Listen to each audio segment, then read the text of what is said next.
ತಿಳಿದ ಹಾಗೆ ನಮ್ಮವರೇ ಆದ ವೇಣುಗೋಪಾಲ್ ಅವರು ಬಹಳ ಆದರ್ಶಮಯವಾದ ಒಂದು ಈ ಕಾರ್ಯಕ್ರಮವನ್ನು ಅವರು ನಡೆಸ್ತಾ ಇದ್ದಾರೆ. ಅವರ ದಂಪತಿಗಳು, ಅವರ ಉದ್ದೇಶ ಬಹಳ ಮಹತ್ವದ್ದು.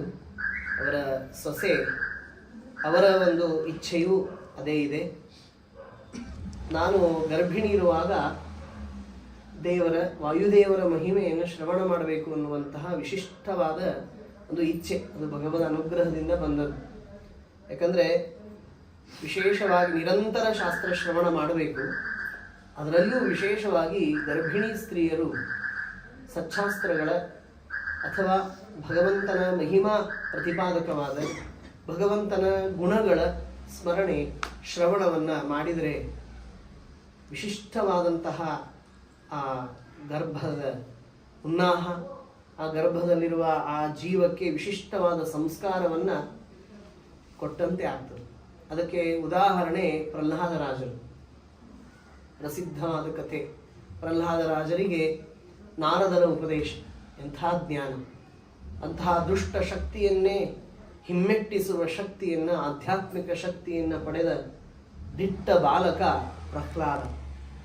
ಎಂತಹ ಕರಾಳ ಅವನ ಆ ಒಂದು ಹಿರಣ್ಯಕಶಿಪುವಿನ ಕರಾಳವಾದ ಅತ್ಯಂತ ಕ್ರೂರವಾದ ಆಡಳಿತದಲ್ಲಿ ಭಗವಂತನ ಭಕ್ತಿಯ ಶಕ್ತಿಯನ್ನು ವ್ಯಕ್ತಪಡಿಸಿದ ದಿಟ್ಟ ಬಾಲಕ ಪ್ರಹ್ಲಾದನಾಗ. ಅವರಲ್ಲಿರುವ ಆ ಸತ್ವ ಎಂಥದ್ದು, ಅದು ಬಂದದ್ದು ಅವರು ಗರ್ಭದಲ್ಲಿರುವಾಗ ನಾರದರ ಹಿತನುಡಿಗಳು, ಒಳ್ಳೆ ಬಲ್ಲವರ ಮಾತುಗಳು, ಸನ್ಮಾರ್ಗವನ್ನು ತೋರಿಸುವ ಮಾತುಗಳು, ವ್ಯಕ್ತಿತ್ವ ವಿಕಸನವನ್ನು ಮಾಡುವ ಮಾತುಗಳು, ಭಗವಂತನ ಮಹಿಮೆಯನ್ನು ಕೊಂಡಾಡುವ ಚರಿತ್ರೆಗಳನ್ನು, ನೈತಿಕತೆಯನ್ನು, ಭಗವದ್ಭಕ್ತಿಯನ್ನು, ಪ್ರಾಮಾಣಿಕತೆಯನ್ನು, ಅದ್ವೇಷ್ಟ ಮೊದಲಾದ ಸರ್ವ ಗುಣಗಳ ಶ್ರವಣವನ್ನು ನಾವು ಮಾಡಿದಾಗ ಅದರ ಒಂದು ಧನಾತ್ಮಕವಾದ ಶಕ್ತಿ ನಮ್ಮಲ್ಲಿಯೂ ಬರ್ತದೆ, ನಮ್ಮ ಗರ್ಭದಲ್ಲಿರುವಾಗ ಆ ಮಗುವಿಗೂ ಬರ್ತದೆ. ಇದು ತಂದೆ ತಾಯಿಯ ಆದ್ಯ ಕರ್ತವ್ಯ.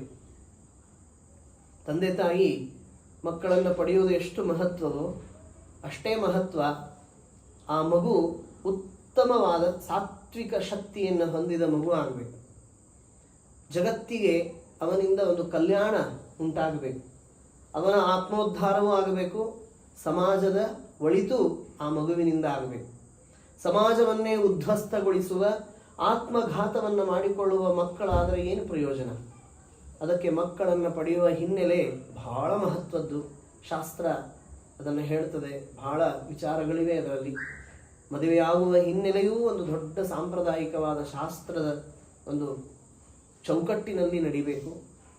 ವಿವಾಹದ ನಂತರದಲ್ಲಿ ಆಗುವ ಗರ್ಭಧಾರಣೆ, ಸಂತಾನ ಪ್ರಾಪ್ತಿ, ಇವೆಲ್ಲವಕ್ಕೂ ಸೈಂಟಿಫಿಕ್ ಆಗಿ, ವೈಜ್ಞಾನಿಕವಾಗಿ, ಆಧ್ಯಾತ್ಮಿಕವಾಗಿ ನಮ್ಮ ಶಾಸ್ತ್ರ ಅದನ್ನು ಅದ್ಭುತವಾಗಿ ಅದನ್ನು ಚೌಕಟ್ಟನ್ನು ನೀಡಿದೆ. ಆ ನಿಟ್ಟಿನಲ್ಲಿ ನಮ್ಮೆಲ್ಲರ ಆದ್ಯ ಕರ್ತವ್ಯ ಅದು ನಿರಂತರ ಶ್ರವಣ ಮಾಡೋದು. ವಿಶೇಷವಾಗಿ ಗರ್ಭದಲ್ಲಿರುವಾಗ ಆ ಮಗುವಿಗೆ ಆ ಸಂಸ್ಕಾರವನ್ನು ಕೊಡುವ ಪ್ರಯತ್ನವನ್ನು ನಾವು ಮಾಡೋದು. ಎಲ್ಲವೂ ಭಗವಂತನ ಅಧೀನ. ಆ ಜೀವರಾಶಿಯ ಯೋಗ್ಯತೆ, ಅವನ ವಿಶೇಷವಾದ ಕರ್ಮಗಳು, ಅವನು ಮುಂದೆ ಏನು ಬೆಳೆಯುವ ಯಾವ ಒಂದು ಯೋಗ್ಯತೆಯನ್ನು ಪಡೆದಿದ್ದಾನೋ ಅದು ನಮಗೆ ಗೊತ್ತಿಲ್ಲ. ಆದರೆ ನಮಗೆ ಏನು ಕೆಲಸ ದೇವರು ಕೊಟ್ಟದ್ದು ಅಂದರೆ ವಿಶೇಷವಾದ ಸಂಸ್ಕಾರವನ್ನು ಕೊಡೋದು. ಸಂಸ್ಕಾರೋ ಬಲವಾನೇಶ ಬ್ರಹ್ಮಾದ್ಯಾಪಿ ತದ್ವಶಾಹ ಅಂತಿದ್ದ ಹಾಗೆ ಉತ್ತಮ ಸಂಸ್ಕಾರ, ಅದನ್ನು ಸಂಸ್ಕಾರ ಅದು ಬೆಳೆಯುವಾಗಲೇ ಉತ್ತಮವಾದಂತಹದ್ದು ಕೊಡಬೇಕು. ಎಲ್ಲ ದೊಡ್ಡ ಮರ ಆದಮೇಲೆ ಅದನ್ನು ಏನು ಮಾಡಿದರೂ ಉಪಯೋಗ ಇಲ್ಲ. ಅದಕ್ಕೆ ಆ ನಿಟ್ಟಿನಲ್ಲಿ ಒಳ್ಳೆಯ ಆದರ್ಶಮಯವಾದ ಈ ಒಂದು ಕಥಾ ಶ್ರವಣ, ಅದನ್ನು ವಿಶೇಷವಾಗಿ ವಾಯುದೇವರ ಮಹಿಮೆ ಅದನ್ನು ಅವಶ್ಯವಾಗಿ ನಾವೆಲ್ಲ ಕೇಳಲೇಬೇಕು. ಅದೊಂದು ಕೃತಜ್ಞತಾ ಸ್ಮರಣ, ಉಪಕಾರದ ಸ್ಮರಣ, ಕೃತಜ್ಞತಾ ಸಮರ್ಪಣೆ. ನಮಗೆಲ್ಲ ಅನುಗ್ರಹ ಮಾಡಿದ, ನಮ್ಮ ಜೀವನವನ್ನು ನಡೆಸುವ ಯಾವುದೋ ಒಂದು ಕಂಪನಿಯೋ ಯಾವುದೋ ಒಂದು ಆಫೀಸರೋ ಅವರಿಗೆ ನಾವು ಕೃತಜ್ಞರಾಗಿರ್ತೇವೆ, ಅವರ ಉಪಕಾರವನ್ನು ನಿತ್ಯ ಸ್ಮರಣ ಮಾಡ್ತೇವೆ. ಇಂತಹ ಒಂದು ಸಂಸ್ಥೆಯಿಂದ ನಾವು ಆ ದುಡ್ಡನ್ನು ಪಡಿತೀವಿ, ನಮ್ಮ ಜೀವನ ನಡೀತದೆ ಅನ್ನೋ ಮಾತಿಗೆ ಬರೀ ಅವರು ದುಡ್ಡು ಕೊಡ್ತಾರೆ, ನಮ್ಮ ಜೀವನ ನಡೀತದೆ.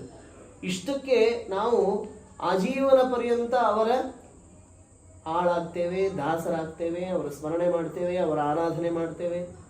ಆದರೆ ವಾಯುದೇವರು ನೀಡಿದ್ದು ಅಷ್ಟಿಷ್ಟಲ್ಲ. ವಾಯುದೇವರು ನೀಡಿದ್ದು ಅಷ್ಟಿಷ್ಟಲ್ಲ. ಹಾಗಾದರೆ ಆ ವಾಯುದೇವರು ಅಂದರೆ ಯಾರು? ಅವರ ಸ್ವರೂಪ ಏನು? ಅವರ ಸಾಧನೆ ಏನು? ಹಾಗೂ ಅವರ ಸ್ಮರಣೆ, ಅವರ ಆರಾಧನೆಯಿಂದ ನಮಗಾಗುವ ಸಿದ್ಧಿ ಅದೇನು ಅನ್ನೋದನ್ನು ನಾವು ಈ 3 ದಿವಸಗಳಲ್ಲಿ ತಿಳಿಯೋಣ.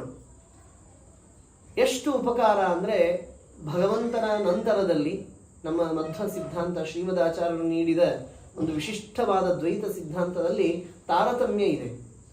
ಸರ್ವೋತ್ತಮನಾದ ಭಗವಂತ ಮೊಟ್ಟ ಮೊದಲಿಗೆ, ಅವನಾದ ಮೇಲೆ ತತ್ಕ್ಷಣದಲ್ಲಿ ರಮಾದೇವಿ, ಲಕ್ಷ್ಮೀದೇವಿ, ಅವರ ನಂತರದ ಸ್ಥಾನವೇ ನಮ್ಮ ವಾಯುದೇವರದ್ದು.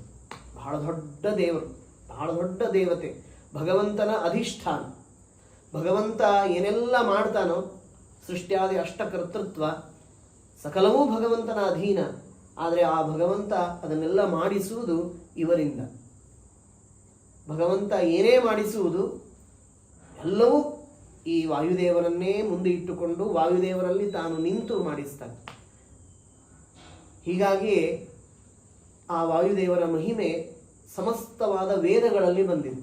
ಎಲ್ಲ ವೇದಗಳು, ಪೂರ್ವ ಪ್ರಸಿದ್ಧ ವ್ಯತಿರಿಕ್ತ ಅನಂತ ವೇದ ಪ್ರತಿಪಾದ್ಯರು. ಇದನ್ನು ಮೊದಲೇಕೆ ನಾವು ತಿಳ್ಕೊಳ್ಬೇಕು. ಏನು? ವಾಯುದೇವರು ಅಂದರೆ ಸಮಸ್ತವಾದ ವೇದ ವಾಂಗ್ಮಯದಿಂದ ಪ್ರತಿಪಾದ್ಯರು, ಬ್ರಹ್ಮಸೂತ್ರಗಳಿಂದ ಪ್ರತಿಪಾದ್ಯರು. ಭಾಗವತ ಮೊದಲಾದ ಶಾಸ್ತ್ರಗಳಲ್ಲಿ ಹೆಜ್ಜೆ ಹೆಜ್ಜೆಗೆ ವಾಯುದೇವರ ಮಹಿಮೆ ಇದೆ. ಬಳಿತ್ಥ ಸೂಕ್ತಾದಿಗಳಿಂದ ಕೊಂಡಾಡಿಸಿಕೊಳ್ತಾರೆ. ಪೌರುಷೇಯ ಗ್ರಂಥಗಳಲ್ಲಿ ಇದೆ, ತಾತ್ಪರ್ಯ ನಿರ್ಣಯದಲ್ಲಿದೆ, ಮಹಾಭಾರತದಲ್ಲಿದೆ, ಇತಿಹಾಸ ಪುರಾಣ. ಅದಕ್ಕೆ ತ್ರಿವಿಕ್ರಮ ಪಂಡಿತಾಚಾರ್ಯ ರಚಿತವಾದ ವಾಯುಸ್ತುತಿಯಲ್ಲಿ ನಾವು ಹೇಳ್ತೇವೆ, ಸಂಸ್ತವೇ ನಾಸ್ಮಿ ಶಕ್ತಃ. ಆ ವಾಯುದೇವರ ಮಹಿಮೆ ಏನು ಅನ್ನೋದನ್ನು ಪೂರ್ಣವಾಗಿ ಹೇಳಿ ಮುಗಿಸ್ಲಿಕ್ಕೆ ನಾಸ್ಮಿ ಶಕ್ತಃ, ಶಕ್ತಿ ಇಲ್ಲ, ಆದರೆ ತಿಳ್ಕೊಳ್ಬೇಕು. ಎಷ್ಟು ಶಕ್ತಿ ಇದೆಯೋ ಅಷ್ಟೇ ತಿಳಿದುಕೊಳ್ಳುವ ಪ್ರಯತ್ನ. ಏನಂತ ಹೇಳೋದು ವಾಯುದೇವರ ಮಹಿಮೆ ಅಂತಂದರೆ, ಸುಮ್ಮನೆ ಒಂದು ಬರ್ಡ್ಸ್ ವ್ಯೂ ಅಂತನ್ನುವ ಹಾಗೆ ತಿಳಿದ್ರೆ, ಕಣ್ಣಿನಲ್ಲಿ ಅವರಿದ್ದಾರೆ, ನೋಡಿಸ್ತಾರೆ, ಕಿವಿಯಲ್ಲಿದ್ದಾರೆ, ಕೇಳಿಸ್ತಾರೆ, ಮೂಗಿನಲ್ಲಿದ್ದು ಶ್ವಾಸೋಚ್ಛ್ವಾಸ ಮಾಡಿಸ್ತಾರೆ, ಹೃದಯದಲ್ಲಿದ್ದು ಹೃದಯದ ನಿಯಮನವನ್ನು ಮಾಡ್ತಾರೆ, ಹೊಟ್ಟೆಯಲ್ಲಿದ್ದಾರೆ, ತಿಂದ ಅನ್ನವನ್ನು ಪಚನ ಮಾಡ್ತಾರೆ, ರಕ್ತನಾಳಗಳಲ್ಲಿದ್ದು, ಬ್ಲಡ್ ವೆಸಲ್ಸ್ಗಳಲ್ಲಿದ್ದು, ಸೆಲ್ಸ್ಗಳಲ್ಲಿದ್ದು, ಜೀವಸ್ವರೂಪದಲ್ಲಿದ್ದು, ಸಪ್ತ ಧಾತುಗಳಲ್ಲಿದ್ದು, ಬ್ರೇನಿನಲ್ಲಿದ್ದು, ಎಲ್ಲ ಕಡೆಗಿದ್ದು ಏನೆಲ್ಲ ನಡೀತದೆ ನಮ್ಮ ಇಡೀ ಬಾಡಿಯಲ್ಲಿ ಅದೆಲ್ಲವೂ ಅವರ ಅಧೀನ. ಇಡೀ ಬಾಡಿಯಲ್ಲಿ ಏನು ನಡೀತದೆ, ಪ್ರತಿಯೊಂದು ಅನಂತ ಕ್ರಿಯೆಗಳು ಆಗ್ತವೆ, ನಮಗೇನು ಗೊತ್ತಿಲ್ಲ. ಎಲ್ಲವನ್ನೂ ಮಾಡಿಸುವುದು ವಾಯುದೇವರು.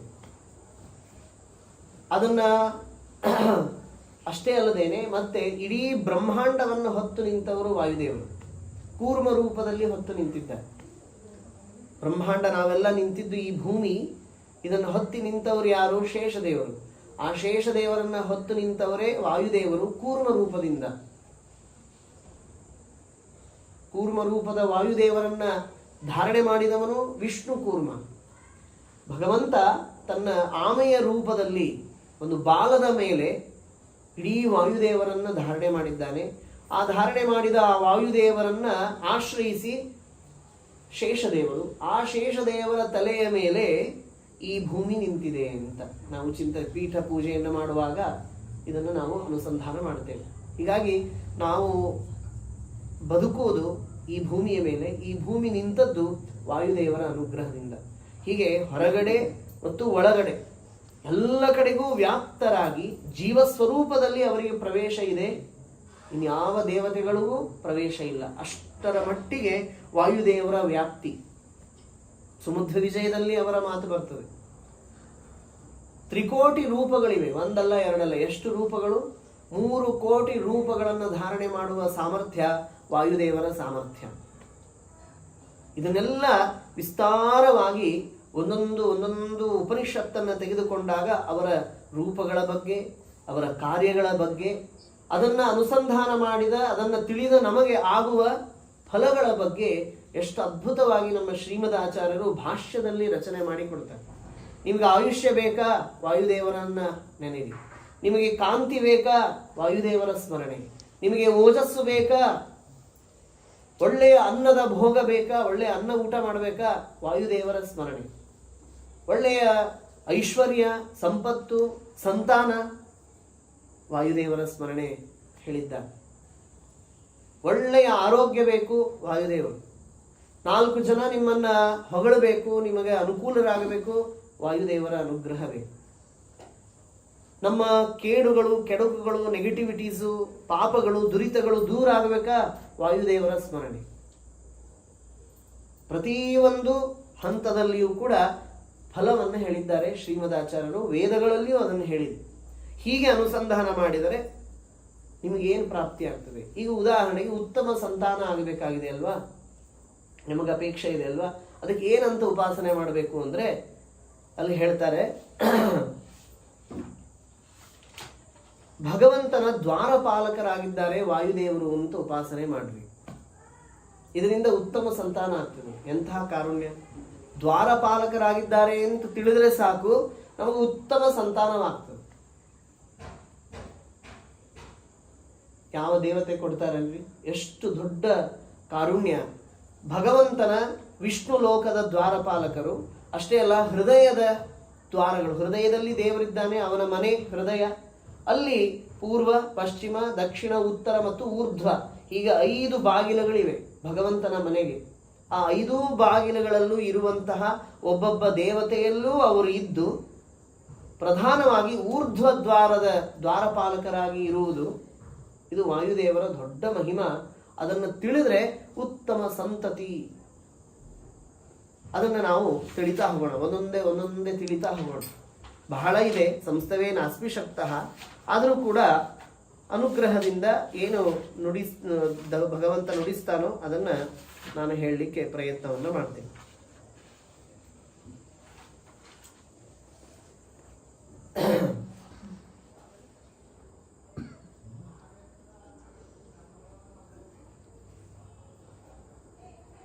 ಛಾಂದೋಗ್ಯ ಉಪನಿಷತ್ತಿನಲ್ಲಿ ಬರುವಂತಹ ಮಾತು. ಅದಕ್ಕೆ ಹೇಳ್ತಾರೆ, ಮೊಟ್ಟ ಮೊದಲನಿಗೆ ಪ್ರಾಣ ಎಂಬಂತಹ ಏನು ಪಂಚಪ್ರಾಣಗಳಲ್ಲಿ ಪ್ರಾಣ, ಅಪಾನ, ವ್ಯಾನ, ಉದಾನ, ಸಮಾನ ಅಂತಿದೆ. ಈ 5 ಪ್ರಾಣಗಳಿಗೆ ನಿಯಾಮಕರಾದವರು ನಮ್ಮ ವಾಯುದೇವರು. ಪಂಚಪ್ರಾಣ ರೂಪ, ಪ್ರಾಣ, ಅಪಾನ, ವ್ಯಾನ, ಉದಾನ, ಸಮಾನ ಅಂತ ಪಂಚಪ್ರಾಣರು. ಇವರಿಗೆಲ್ಲ ನಿಯಾಮಕರು ನಮ್ಮ ಮುಖ್ಯ ಪ್ರಾಣದೇವರು, ಅವರೇ ವಾಯುದೇವರು. ಯಹ ಅಸ್ಯ ಪ್ರಾಂಕ್ ಸುಷಿಹಿ ಸಹ ಪ್ರಾಣ ತಚ್ಚಕ್ಷು.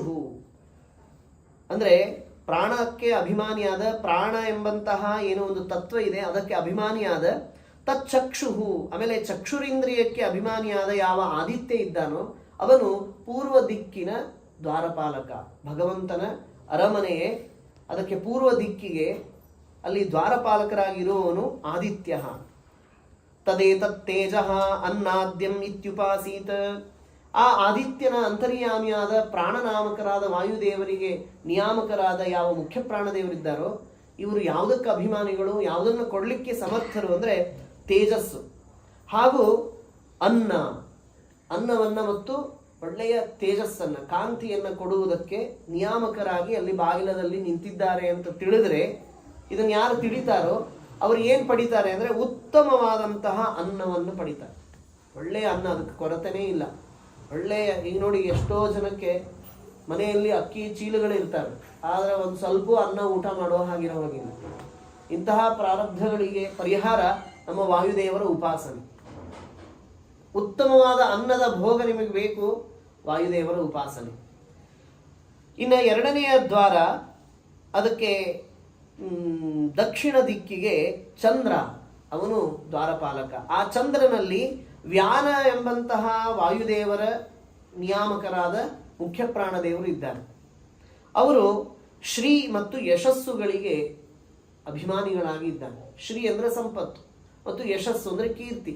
ನಮಗೆ ಉತ್ತಮವಾದ ಸಂಪತ್ತು ಬರಬೇಕು, ಕೀರ್ತಿ ಬರಬೇಕಾದ್ರೆ ಆ ಚಂದ್ರನ ಅಂತರ್ಯಾಮಿಯಾದ ವಾಯುದೇವರನ್ನ ದ್ವಾರಪಾಲಕತ್ವೇನ ಚಿಂತನೆ ಮಾಡಿದರೆ ನಮಗೆ ಅಷ್ಟು ಸಿಗ್ತದೆ.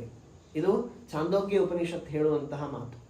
ಆಮೇಲೆ ಮುಂದೆ ಅಪಾನ ಎಂಬಂತಹ ವಾಯುದೇವರಿಗೆ ನಿಯಾಮಕರಾದ, ಅಪಾನ ವಾಯುವಿಗೆ ನಿಯಾಮಕರಾದ ಮತ್ತು ವಾಕ್ಶಕ್ತಿಗೆ ನಿಯಾಮಕರಾದ ಅಗ್ನಿದೇವರು ಎಲ್ಲಿದ್ದಾರೆ? ಪಶ್ಚಿಮ ದಿಕ್ಕಿಗೆ ಅವರು ನಿಯಾಮಕರಾಗಿ ಅಂದರೆ ದ್ವಾರಪಾಲಕರಾಗಿ ಇದ್ದಾರೆ. ಅವರನ್ನ ನಾವು ಉಪಾಸನೆಯನ್ನು ಮಾಡಿದರೆ ಬ್ರಹ್ಮವರ್ಚಸ್ಸು ಮತ್ತು ಭೋಗ, ವಿಶಿಷ್ಟವಾದ ಲೌಕಿಕ ಭೋಗಗಳು ನಮಗೆ ಪ್ರಾಪ್ತವಾಗ್ತದೆ, ಬ್ರಹ್ಮವರ್ಚಸ್ಸು. ಇನ್ನ ಸಮಾನನಾದಂತಹ ವಾಯುದೇವರಿಗೆ ನಿಯಾಮಕರಾದ ಮನೋಭಿಮಾನಿಗಳಾದ ಯಾವ ಇಂದ್ರದೇವರಿದ್ದಾರೋ ಅವರು ವರುಣ ದಿಕ್ಕು ಅಂದರೆ ಉತ್ತರ ದಿಕ್ಕಿಗೆ, ಆ ಉತ್ತರ ದಿಕ್ಕಿನ ಒಂದು ದ್ವಾರಪಾಲಕರಾಗಿ ಇದ್ದಾರೆ ಅಂತ ಯಾರು ತಿಳಿತಾರೋ ಅವರಿಗೆ ಉತ್ತಮವಾದ ಕೀರ್ತಿ ಮತ್ತು ಐಶ್ವರ್ಯಗಳು ಪ್ರಾಪ್ತವಾಗ್ತದೆ. ಆಮೇಲೆ ಇನ್ನ 5ನೆಯ ದ್ವಾರ ಯಾವುದು? ಊರ್ಧ್ವದ್ವಾರ. ಅಲ್ಲಿ ಉದಾನ ನಾಮಕರಾದ ಪ್ರಾಣ ವಾಯುದೇವರಲ್ಲಿ ಮುಖ್ಯ ಪ್ರಾಣದೇವರು ಇದ್ದು ಆಕಾಶ ಎಂಬಂತಹ ಹೆಸರಿನಿಂದ ಅವರು ಕರೆಸಿಕೊಂಡು ಶಕ್ತಿ ಮತ್ತು ತೇಜಸ್ಸುಗಳನ್ನು ಕೊಡುವುದಕ್ಕಾಗಿ ಅಲ್ಲಿ ನಿಂತಿದ್ದಾರೆ. ಹೀಗೆ ಯಾರು ಉಪಾಸನೆ ಮಾಡ್ತಾರೋ ಅವರು ಓಜಸ್ವಿ ಮಹಸ್ವಾನ್ ಭವತಿ. ಉತ್ತಮವಾದ ಓಜಸ್ಸು. ಓಜಸ್ಸು ಅಂದ್ರೆ ಏನು? ತೇಜಸ್ಸು ಅಂದ್ರೆ ಏನು ಅಂದ್ರೆ ಶತ್ರುಗಳನ್ನ ಸದೆ ಬಡಿಯುವ ಶಕ್ತಿಗೆ ಓಜಸ್ ಅಂತಂತ. ಆಮೇಲೆ ತೇಜಸ್ ಅಂತಂದ್ರೆ ಶತ್ರುಗಳಿಂದ ನಾವು ಏನೂ ಆಗದೇನೆ ಅನ್ಡಿಸ್ಟರ್ಬ್ಡ್, ಏನೋ ಒಂದು ವಿಚಾರಗಳು ಬರ್ತಾವೆ, ಮಾನಸಿಕವಾದ ತೊಂದರೆಗಳಾಗ್ಲಿಕ್ಕೆ, ದೈಹಿಕವಾದ ಅವ್ಯಾವು ನಮಗೆ ಆಗದೆ ಇರುವುದಕ್ಕೆ ಏನೋ ಒಂದು ಸ್ಟೇಬಲ್ ಆಗಿ ನಾವು ಇರಬೇಕಲ್ಲ, ಅದಕ್ಕೆ ತೇಜಸ್ ಅಂತಂತ. ಹೀಗೆ ಓಜಸ್ ಅಂಡ್ ತೇಜಸ್ ಅವೆರಡನ್ನೂ ಕೊಡುವುದಕ್ಕೆ ಇರುವವರು ವಾಯುದೇವರು. ಹೀಗಾಗಿ ವಾಯುದೇವರ ಉಪಾಸನೆಯಿಂದ ವಿಶಿಷ್ಟವಾದ ಬಲ, ಆಂತರಿಕವಾದ ಬಲ, ಬಾಹ್ಯವಾದ ಬಲ, ಈ ಎರಡನ್ನೂ ಕೊಡುವಂಥವರು ವಾಯುದೇವರು. ಏನು ಉಪಾಸನೆ ಮಾಡಿದರೆ ಊರ್ಧ್ವದ್ವಾರ ಪಾಲಕರಾಗಿದ್ದಾರೆ ಅಂತ ಇಷ್ಟು ವಿಚಾರ ಮಾಡಿ, ಇಷ್ಟು ಚಿಂತನೆ ಮಾಡಿ. ಊರ್ಧ್ವದ್ವಾರ ಪಾಲಕರು ಭಗವಂತನ ಮನೆ, ಪೂರ್ವ, ಪಶ್ಚಿಮ, ದಕ್ಷಿಣ, ಪಶ್ಚಿಮ, ಉತ್ತರ ಮತ್ತು ಊರ್ಧ್ವದ್ವಾರಗಳು. ಅದಕ್ಕೆ ಪಾಲಕರಾಗಿ ಆದಿತ್ಯ, ಅಗ್ನಿ, ಚಂದ್ರ, ಅಗ್ನಿ, ಇಂದ್ರ ಮತ್ತು ಮೇಲೆ ಸಾಕ್ಷಾತ್ ಪ್ರಾಣದೇವರೇ ಇದ್ದಾರೆ ಅಂತ. ತಾವ ಏತೆ ಪಂಚ ಬ್ರಹ್ಮ ಪುರುಷಾಹ ಸ್ವರ್ಗಸ್ಯ ಲೋಕಸ್ಯ ದ್ವಾರಪಾಹ. ಎರಡೂ ಲೋಕಗಳಿಗೆ, ಹೃದಯದ ಲೋಕ, ವಿಷ್ಣು ಲೋಕ. ಒಳಗಡೆ ಇರುವ ಲೋಕ ಇದೆ ಹೃದಯ ಲೋಕ, ಅಲ್ಲಿಯೂ ದೇವರ ಮನೆ ಇದೆ. ವಿಷ್ಣು ಲೋಕ, ವೈಕುಂಠಾದಿ ಲೋಕಗಳಲ್ಲಿಯೂ ಭಗವಂತ ಇದ್ದಾನೆ. ಹೀಗೆ ಎರಡೂ ಕಡೆಗೂ ದ್ವಾರಪಾಲಕತ್ವೇನ ವಾಯುದೇವರನ್ನು ಚಿಂತನೆ ಮಾಡಿದರೆ ನಮಗೇನಾಗ್ತದೆ ಅಂತಂದ್ರೆ ಅಸ್ಯ ಕುಲೆ ವೀರೋ ಜಾಯತೆ. ಇದು ಉಪನಿಷತ್ತು ಹೇಳಿದ ಫಲ.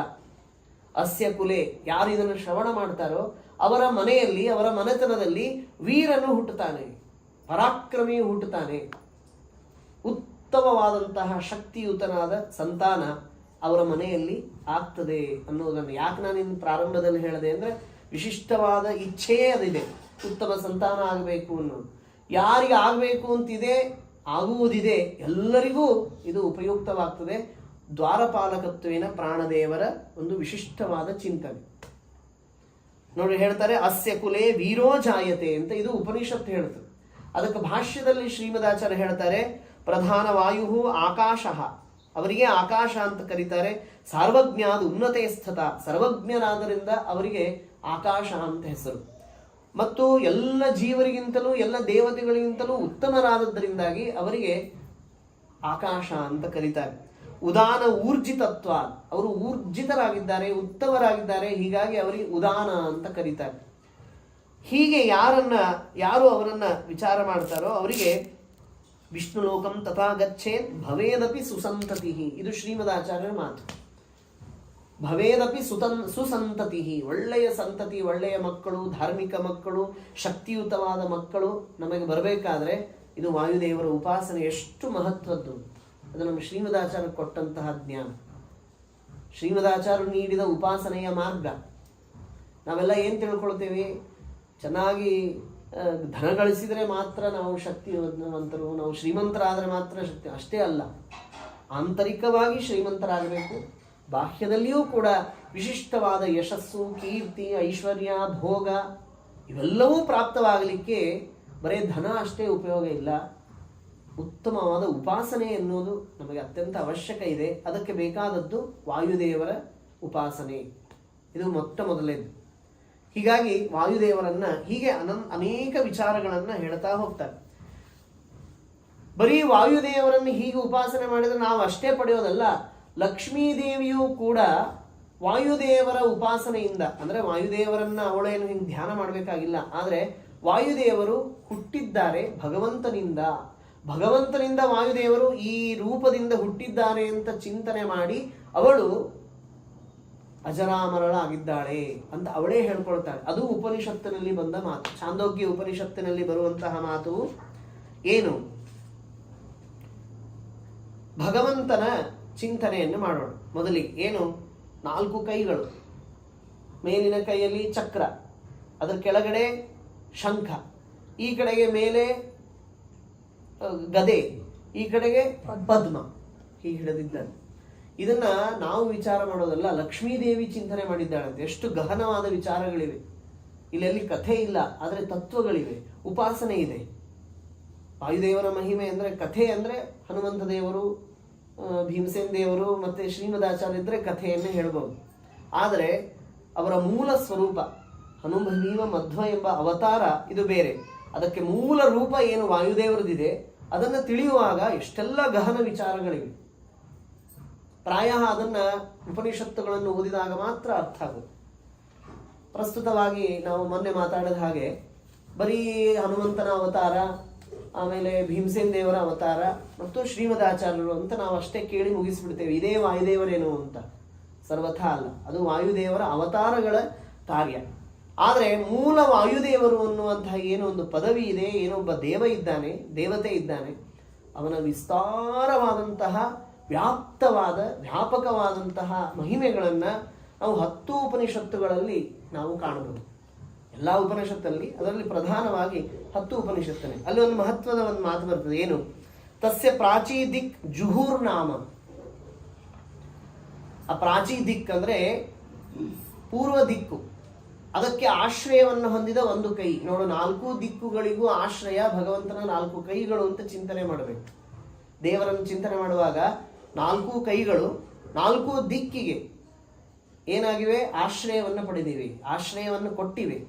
ಅದಕ್ಕೆ ಮೊದಲನೇ ದಿಕ್ಕಿಗೆ ಏನಂತಾರೆ ಅಂದ್ರೆ ಜುಹು ಅಂತ. ಅದಕ್ಕೆಲ್ಲ ಬಹಳ ವಿಸ್ತಾರವಾಗಿ ಯಾಕೆ ಹೀಗೆ ಜುಹು ಅಂತ ಕರೀತಾರೆ, ಯಾಕೆ ಸುಭೂತ ಅಂತ ಕರೀತಾರೆ, ಯಾಕೆ ರಾಜ್ಞಿ ಅಂತ ಕರೀತಾರೆ, ಅದೆಲ್ಲ ಪಾಠ ಹೇಳುವಾಗ ತಿಳ್ಕೊಳ್ಳೋಣ. ಆದ್ರೆ ಒಟ್ಟಾರೆ ಸಮರಿ ಹೇಳೋದಾದ್ರೆ 4 ಕೈಗಳಿಂದ 4 ದಿಕ್ಕುಗಳು ಆಶ್ರಯವನ್ನು ಪಡೆದಿವೆ. ಅಷ್ಟೇ ಅಲ್ಲ, ಒಂದೊಂದು ಕೈಯಿಂದ ಒಂದೊಂದು ರೂಪದಿಂದ ವಾಯುದೇವರು ಹುಟ್ಟಿದ್ದಾರೆ. ಎಷ್ಟು ಅದ್ಭುತ! ನಮ್ಮ ವಾಯುದೇವರು ಧರ್ಮ ವಿಜ್ಞಾನ ವೈರಾಗ್ಯ ಪರಮೈಶ್ವರ್ಯ ಶಾಲಿನಃ ಅಂತ ನಾವು ಕೇಳ್ತೇವೆ. ಏನು? ಧರ್ಮ ವಿಜ್ಞಾನ ವೈರಾಗ್ಯ ಪರಮೈಶ್ವರ್ಯ ಶಾಲಿನಃ ಆನಂದ ತೀರ್ಥ ಭಗವತ್ ಪಾದಾನ್ ವಂದೇ ನಿರಂತರಂ ಅಂತ ನಾವು ಒಂದು ಶ್ಲೋಕವನ್ನು ಹೇಳ್ತೇವೆ. 4 ರೂಪಗಳು ಪ್ರಧಾನವಾಗಿ ಧರ್ಮ, ವಿಜ್ಞಾನ, ವೈರಾಗ್ಯ, ಐಶ್ವರ್ಯ ಎಂಬ 4 ರೂಪದಿಂದ 4 ಕೈಗಳಿಂದ ವಾಯುದೇವರು ಹುಟ್ಟಿದ್ದಾರೆ.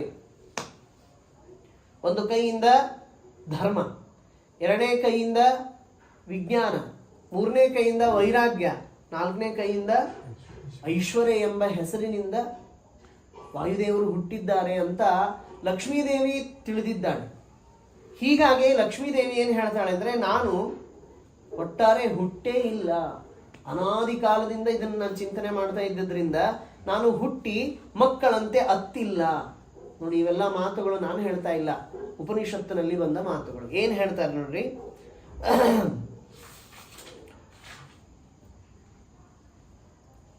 ವಾಯುಂ ಹರೇಹೇ ಸುತಂ ಜ್ಞಾತ್ವ ನಾಹಂ ಪುತ್ರತಯ ಅರುದಂ. ಇದು ಲಕ್ಷ್ಮೀದೇವಿ ಆಡಿದ ಮಾತು. ಉಪನಿಷತ್ತಿನಲ್ಲಿ ಹೇಳ್ತಾರೆ, ನಾನು ಭಗವಂತನನ್ನ ಚಿಂತನೆ ಮಾಡುವಾಗ ಭಗವಂತನ ಅದ್ಭುತವಾದ 4 ಕರಗಳಿಂದ 4 ದಿಕ್ಕಿಗಳಿಗೆ ಆಶ್ರಯವಾದ ಧರ್ಮ ವಿಜ್ಞಾನ ವೈರಾಗ್ಯ ಪರಮೈಶ್ವರ್ಯ ಎಂಬ ಹೆಸರಿನ 4 ರೂಪದ ವಾಯುದೇವರಿಗೆ ಆ 4 ಕೈಗಳು ಜನಕವಾಗಿವೆ ಅಂತ ನಾನು ಅನಾದಿ ಕಾಲದಿಂದ ಅದನ್ನ ಉಪಾಸನೆಯನ್ನು ಮಾಡ್ತಾ ಇದ್ದೇನೆ, ಥಿಂಕ್ ಮಾಡ್ತಾ ಇದ್ದೇನೆ. ಹೀಗಾಗಿ ನಾನು ಹುಟ್ಟಿಲ್ಲ, ಹುಟ್ಟಿ ಮಕ್ಕಳಂತೆ ಅತ್ತಿಲ್ಲ. ಇದು ವಾಯುದೇವರ ಬಗ್ಗೆ, ವಾಯುದೇವರ ಜನನದ ಬಗ್ಗೆ ಹೇಳಿದಂತಹ ಲಕ್ಷ್ಮೀದೇವಿ ಹೇಳಿದ ಮಾತು. ಅದಕ್ಕೆ ಹೇಳ್ತಾರೆ ಏನು? ಹರೇಹೇ ಪ್ರಸಾದ ಸಾಮರ್ಥ್ಯಾತ್ ಅಜರ ಅಮರಾಹ್ಯಹಂ. ಅದಕ್ಕೆ ನಾನು ಅಜರಳಾಗಿದ್ದೇನೆ, ಅಮರಳಾಗಿದ್ದೇನೆ ಅಂತ ಲಕ್ಷ್ಮೀದೇವಿ ಹೇಳ್ತಾಳೆ. ನಿತ್ಯ ಮುಕ್ತಳೆ ನಿರ್ವಿಕಾರಣೆ ನಿತ್ಯ ಸುಖ ಸಂಪೂರ್ಣೆ ನಿತ್ಯ ನಿತ್ಯ ಜಗದಾಧಾರೆ ಮುಕ್ತ ಮುಕ್ತ ಗಣವಿನುತೆ ಅಂತ ಯಾಕೆ ಅವಳಿಗೆ ಕರೀತಾರೆ ಅಂದ್ರೆ, ಅವಳೇ ಹೇಳ್ತಾಳೆ, ನಾನು ವಾಯುದೇವರು ಈ 4 ಕೈಗಳಿಂದ ಹುಟ್ಟಿದ್ದಾರೆ ಅಂತ ನಿರಂತರ ಉಪಾಸನೆಯನ್ನು ಮಾಡ್ತೇನೆ, ಧ್ಯಾನ ಮಾಡ್ತೇನೆ. ಅದರ ಅನುಗ್ರಹ, ಅದನ್ನು ಮಾಡಿದ್ರಿಂದ ದೇವರ ಅನುಗ್ರಹ ಆಗಿ, ಆ ದೇವರ ಅನುಗ್ರಹದಿಂದ ನಾನು ಇವತ್ತಿಗೆ ಅಜರ, ನನಗೆ ಮುಪ್ಪಿಲ್ಲ, ವಾರ್ಧಕ್ಯ ಇಲ್ಲ. ಅಮರ, ನನಗೆ ಮರಣವೇ ಇಲ್ಲ, ಮರಣವನ್ನ ಮುಪ್ಪನ್ನ ಮೆಟ್ಟಿ ನಿಂತಿದ್ದೇನೆ ಅಂತ ಲಕ್ಷ್ಮೀದೇವಿ ಹೇಳ್ತಾರೆ. ಎಂತಹ ವಾಯುದೇವರ ಉಪಾಸನೆ. ನಾವು 4 ಕೈಗಳನ್ನು ನೋಡ್ತೇವೆ, ಆದ್ರೆ ಈ ಉಪಾಸನೆಯನ್ನು ಮಾಡ್ತೇವೇನೋ? ಮಾಡೋದಿಲ್ಲ.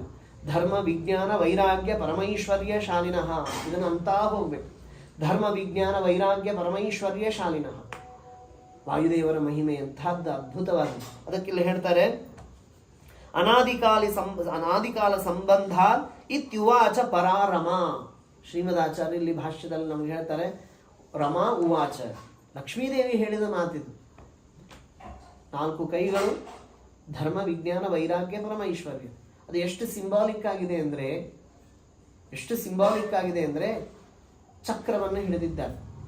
ಮೊದಲೇ ಕೈಯಿಂದ ಚಕ್ರ, ಆ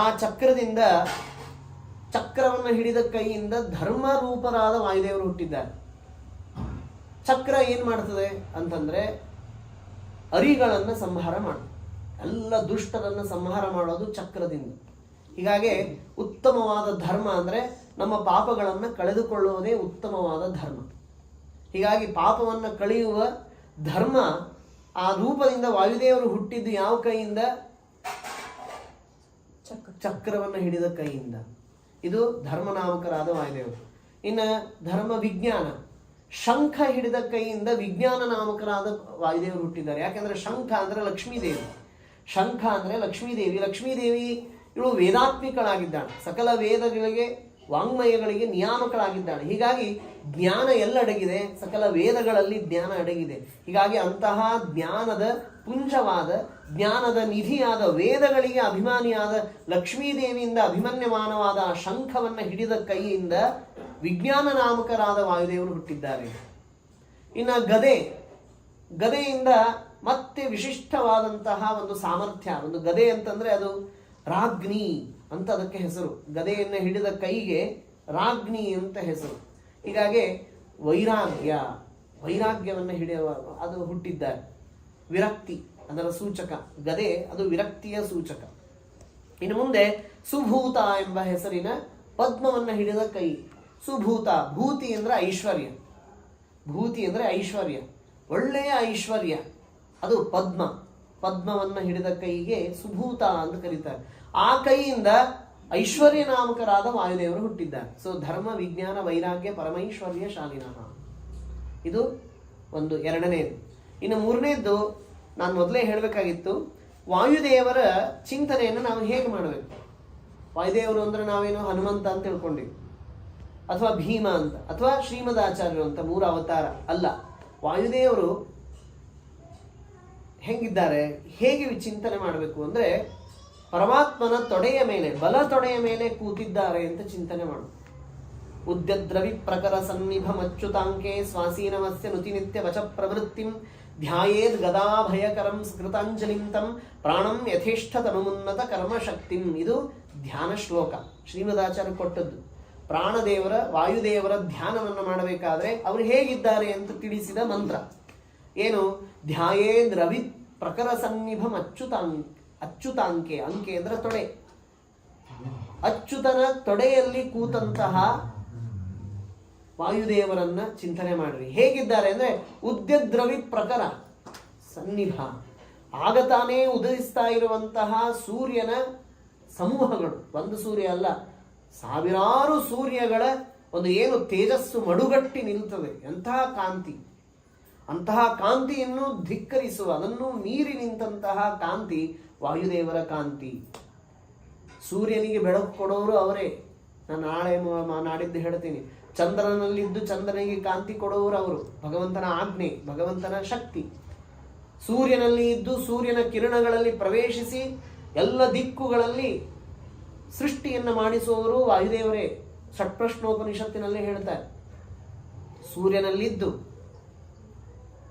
ಆದಿತ್ಯ ನಾಮಕರಾಗಿ ಆ ಕಿರಣಗಳಲ್ಲಿ ತಾವು ಹೊಕ್ಕು ಆ ಕಿರಣಗಳೆಲ್ಲಲ್ಲಿ ಪಸರಿಸ್ತಾವು, ಪೂರ್ವ ದಕ್ಷಿಣ ಪಶ್ಚಿಮ ಉತ್ತರ ಅಲ್ಲೆಲ್ಲ ಕಡೆಗೆ ಇದ್ದ ದಿಕ್ಪಾಲಕರ ಒಳಗೆ ಅವರು ಪ್ರವೇಶ ಮಾಡಿ ಆ ದಿಕ್ಕುಗಳಲ್ಲಿ ಏನೇನು ಸೃಷ್ಟಿ ಆಗ್ತಾವೋ ಪ್ರಾಣಿ ಪಶು ಕ್ರಿಮಿ ಕೀಟಗಳು ಎಲ್ಲವನ್ನೂ ಸೃಷ್ಟಿ ಮಾಡುವವರು ವಾಯುದೇವರು. ಎಂಥ ದೊಡ್ಡ ಮಹಿಮೆ ಇದೆ.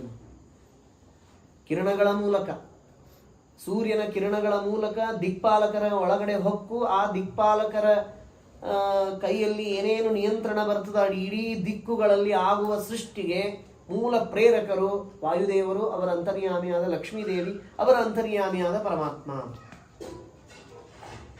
ಎಷ್ಟು ಡೀಪ್ ಆಗಿ ವಾಯುದೇವರನ್ನು ಒಂದು ಸೂರ್ಯನನ್ನು ನೋಡಿದ ತಕ್ಷಣ ಆ ಸೂರ್ಯನಲ್ಲಿ ಸೂರ್ಯನಾಮಕರಾಗಿ ವಾಯುದೇವರನ್ನು ಚಿಂತನೆ ಮಾಡು. ಒಂದು ಚಂದ್ರನ ನೋಡಿದರೆ ಅಲ್ಲಿ ವಾಯುದೇವರು, ಒಂದು ನೀರು ನೋಡಿದರೆ ನೀರಿನಲ್ಲಿ ವಾಯುದೇವರಿದ್ದಾರೆ. ಎಲ್ಲ ಕಡೆಗೆ ವ್ಯಾಪ್ತರಾಗಿ ಭಗವಂತನ ನಂತರದ ಸ್ಥಾನವೇ ಅವರು, ಲಕ್ಷ್ಮೀದೇವಿಯ ನಂತರದ ಸ್ಥಾನ.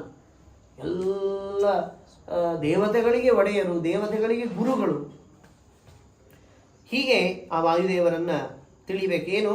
ಉದ್ಯದ್ರವಿ ಪ್ರಕರ ಸನ್ನಿಭಂ ಅಚ್ಯುತಾಂಕೆ ಸ್ವಾಸೀನಂ ಸು ಆಸೀನಂ, ಇಲ್ಲಿ ಕೂತಂಥವರು.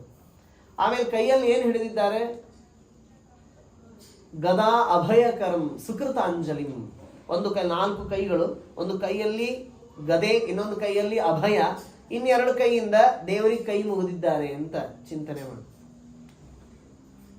ಒಂದು ಕೈಯಲ್ಲಿ ಗದೆ, ಇನ್ನೊಂದು ಕೈಯಲ್ಲಿ ಅಭಯ, ಇನ್ನೊಂದು ಕೈ, 2 ಕೈಗಳನ್ನ ಅಂಜಲಿ, ಸುಕೃತಾಂಜಲಿಂತಂ ನುತಿ ನಿತ್ಯ ವಚ ಪ್ರವೃತ್ತಿಂ. ನಿತ್ಯದಲ್ಲಿ ಬಾಯಿಯಿಂದ ವೇದಗಳಿಂದ ಭಗವಂತನನ್ನು ಕೊಂಡಾಡ್ತಾ ಇರುವಂತಹ ವಾಯುದೇವರನ್ನು. ನಿತ್ಯ ವಚ ಅಂದ್ರೆ ವೇದಗಳು, ವೇದಗಳನ್ನ ಸ್ತುತಿ ರೂಪವಾಗಿ ಕೊಂಡಾಡ್ತಾ ಇದ್ದಾರೆ ವಾಯುದೇವರು. ಆಮೇಲೆ ಧ್ಯಾಯೇ ಗದಾಭಯ ಅಭಯಕರಂ ಸುಕೃತಾಂಜಲಿಂ ತಂ ಪ್ರಾಣಂ ಯಥೇಷ್ಟ ತನುನ್ನತ ಕರ್ಮಶಕ್ತಿಂ. ಉನ್ನತವಾದ ಕರ್ಮಗಳಿಗೆ ಶಕ್ತಿಯನ್ನ. ಪ್ರಾಣ ಅಂದ್ರೇನು? ಪ್ರಕೃಷ್ಟವಾದ ಅಣ. ಅಣ ಅಂದ್ರೆ ಚೇಷ್ಟ. ಚೇಷ್ಟ ಅಂದ್ರೆ ನಮ್ಮ ದೇಹದಲ್ಲಿ ಆಗುವ ಏನೇನು ಚೇಷ್ಟೆಗಳಿವೆಯಲ್ಲೋ ಅವೆಲ್ಲವೂ ವಾಯುದೇವರ ಮೂಲಕ ಆಗೋದು. ಅದಕ್ಕಾಗಿ ಹೇಳ್ತಾರೆ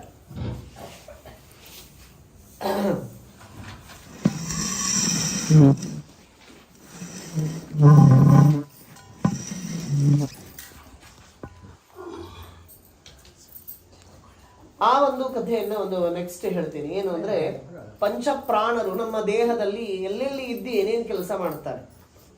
ಪಂಚಪ್ರಾಣ, ಪ್ರಾಣ ಅಪಾನ ವ್ಯಾನ ಉದಾನ ಸಮಾನ ಅನ್ನುವ ಈ 5 ಪ್ರಾಣರು, ಇವರು ದಾಸ ಪ್ರಾಣರು ಅಂತ. ಅಂದ್ರೆ ಪ್ರಾಣದೇವರ ದಾಸರು. ಹೇಗೆ ಒಬ್ಬ ರಾಜ ಸಾಮಂತ ರಾಜರಿಗೆ ಈ ದೇಶವನ್ನು ನೀ ನೋಡ್ಕೋ, ಈ ದೇಶವನ್ನು ನೀ ನೋಡ್ಕೋ ಅಂತ ಹೇಳ್ತಾರೋ, ಹಾಗೆ ಮುಖ್ಯ ಪ್ರಧಾನ ವಾಯುದೇವರು ಅವರ ದಾಸಭೂತರಾದ ಈ ಪ್ರಾಣರಿಗೆ ಆಜ್ಞೆ ಮಾಡ್ತಾರೆ. ಆಜ್ಞೆ ಮಾಡಿ ಏನ್ ಮಾಡ್ತಾರೆ? ಇಂತಿಷ್ಟು ಕೆಲಸ ನಿಂದು ಅಂತ. ಅದಕ್ಕೆ ಏನೇನ್ ಮಾಡ್ತಾರೆ ಹೇಳ್ರಿ? ಪ್ರಾಣ ಅಂತನ್ನುವಂತಹ ವಾಯುದೇವರು ಹೇಳ್ತಾರೆ, ಚಕ್ಷುಶ್ರೋತ್ರೇ ಮುಖ್ಯ ನಾಸಿಕಾಭ್ಯಾಂ ಪ್ರಾಣ.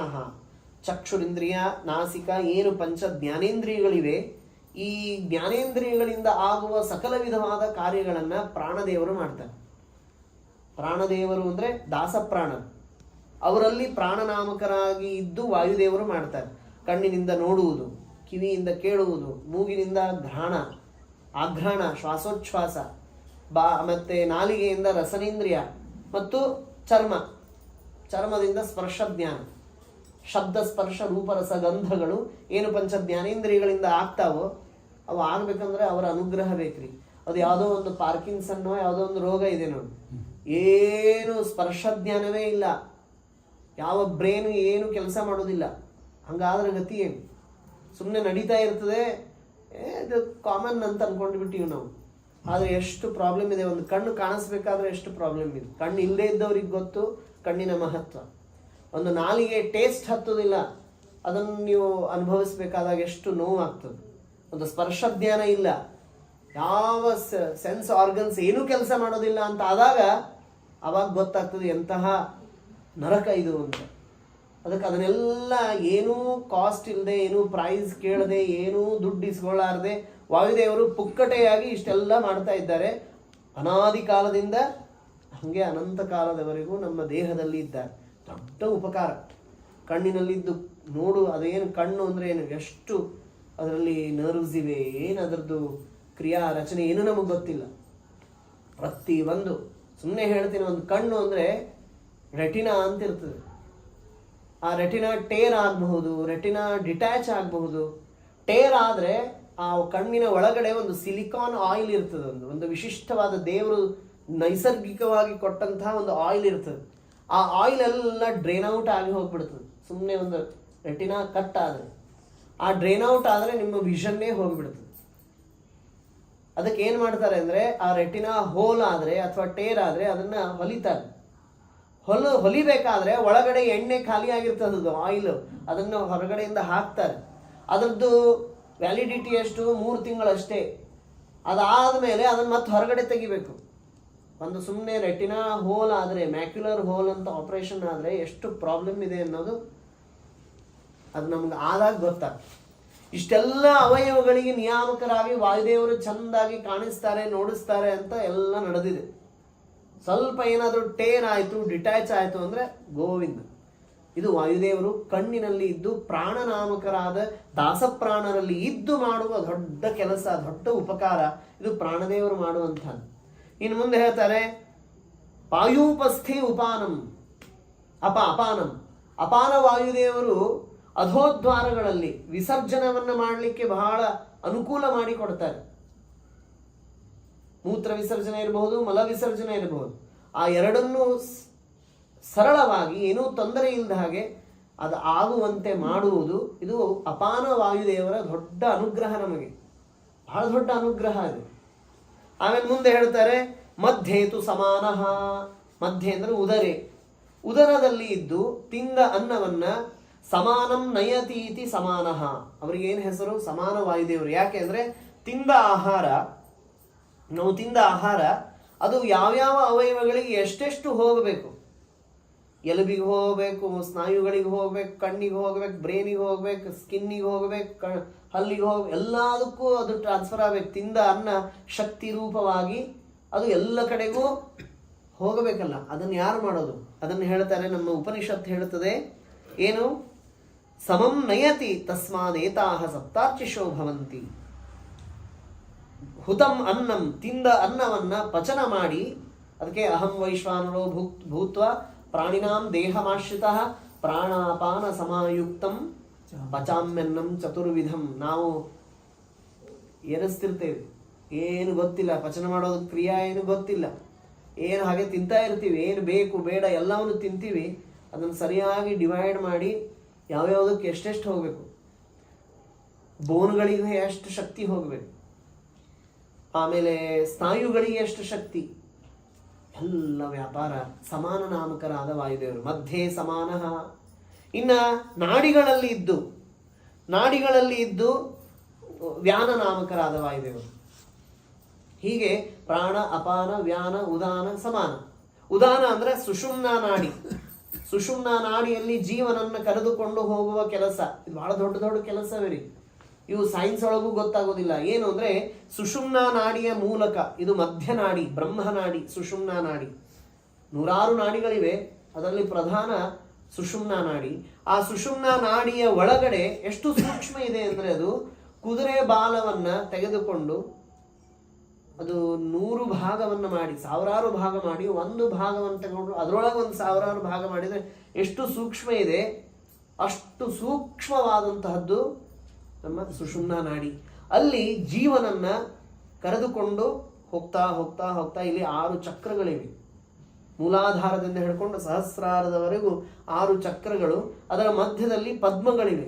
ಅಲ್ಲಲ್ಲಿ ಆಯಾ ವಾಯುದೇವರು ಆಯಾ ಸ್ಥಾನಗಳಲ್ಲಿ ನಿಂತಾಗ ವಿಶಿಷ್ಟವಾದ ಜೀವನಿಗೆ ವಿಶಿಷ್ಟ ಅವಸ್ಥೆಗಳು ಇವೆ. ಹೃದಯಕ್ಕೆ ಬಂದಾಗ ಅಲ್ಲಿ ಭಗವಂತ ಇರ್ತಾನೆ ಹೃದಯದಲ್ಲಿ. ಆವಾಗ ಅಲ್ಲಿ ನಿದ್ದೆಯನ್ನು ಕೊಡುವವರು ವಾಯುದೇವರು.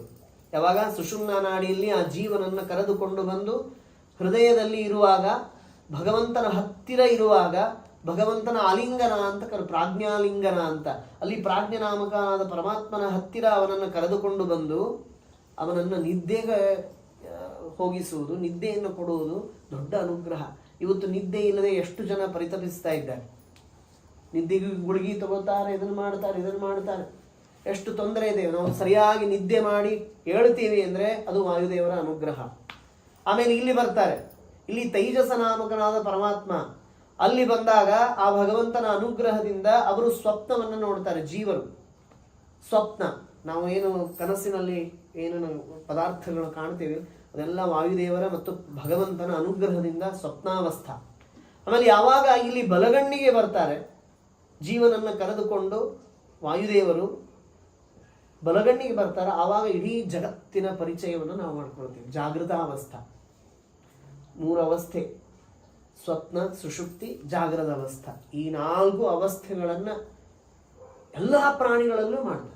ಇಡೀ ಸಮಸ್ತ ಪ್ರಾಣಿಗಳಲ್ಲಿ ಅವರಿಗೆ ನಿದ್ದೆ, ಅವರಿಗೆ ಜಾಗೃತಿಯನ್ನು ಕೊಟ್ಟು ಅನುಗ್ರಹವನ್ನು ಮಾಡುವವರು ವಾಯುದೇವರು. ಜಾಗೃತ, ಸ್ವಪ್ನ, ಸುಷುಪ್ತಿಯಲ್ಲಿ ಸುಷುಮ್ನ, ಅಲ್ಲಿ ಬೇಕಾದವರು ಉದಾನ ನಾಮಕರಾದ ವಾಯುದೇವರು. ಹೀಗೆ ಪ್ರಾಣ, ಅಪಾನ, ವ್ಯಾನ, ಉದಾನ, ಸಮಾನ. ಇಷ್ಟು ನಾವು ಚಿಂತನೆ ಮಾಡಬೇಕು. ಒಂದು ಊಟ ಮಾಡ್ತಾ ಇರುವಾಗ, ಒಂದು ನೋಡ್ತಾ ಇರುವಾಗ ಸರಿಯಾಗಿ ಮಲಮೂತ್ರ ವಿಸರ್ಜನೆ ಆಯಿತು ಅಂದ್ರೆ ಅದು ವಾಯುದೇವರ ಅನುಗ್ರಹ. ಸರಿಯಾಗಿ ಊಟ ಉಂಡದ್ದು ಪಚನವಾಯಿತು, ಒಳ್ಳೆಯ ದೇಹಕ್ಕೆ ಶಕ್ತಿ ಬಂತು, ವಾಯುದೇವರ ಅನುಗ್ರಹ. ಸರಿಯಾಗಿ ಕಣ್ಣು ನೋಡ್ತದೆ, ಕಿವಿ ಕೇಳಿಸ್ತದೆ, ಟೇಸ್ಟ್ ಎಲ್ಲ ಚೆನ್ನಾಗಿದೆ, ಫಸ್ಟ್ ಕ್ಲಾಸ್ ಇದೆ, ಅದು ವಾಯುದೇವರ ಅನುಗ್ರಹ. ಇದು ನಾನು ಹೇಳ್ತಾ ಇಲ್ಲ, ಉಪನಿಷತ್ತು ಹೇಳ್ತದೆ. ಪಂಚಪ್ರಾಣ: ಪ್ರಾಣ, ಅಪಾನ, ವ್ಯಾನ, ಉದಾನ, ಸಮಾನ. ಮತ್ತಿನ್ನು 5 ರೂಪಗಳಿವೆ: ನಾಗ, ಕೃಕಲ, ದೇವದತ್ತ, ಧನಂಜಯ, ಕೂರ್ಮ ಅಂತ. ಎಲ್ಲ ವಿಸ್ತಾರವಾದಂತಹ ವ್ಯಾಪ್ತಿ. ಒಂದೊಂದು ರೂಪದಿಂದ ಒಂದೊಂದು ಅನುಗ್ರಹ ನಮಗೆ ಮಾಡ್ತಾರೆ. ಎಲ್ಲ ಪ್ರಾಣಿಗಳಲ್ಲಿ ಇದ್ದಾರೆ. ಇದು ವಾಯುದೇವರ ಒಂದು ವಿಶಿಷ್ಟವಾದಂತಹ ಅನುಗ್ರಹ. ಆಮೇಲೆ ಇನ್ನೊಂದು ಕಥೆ ಬರ್ತದೆ. ಏನು ಅಂದರೆ,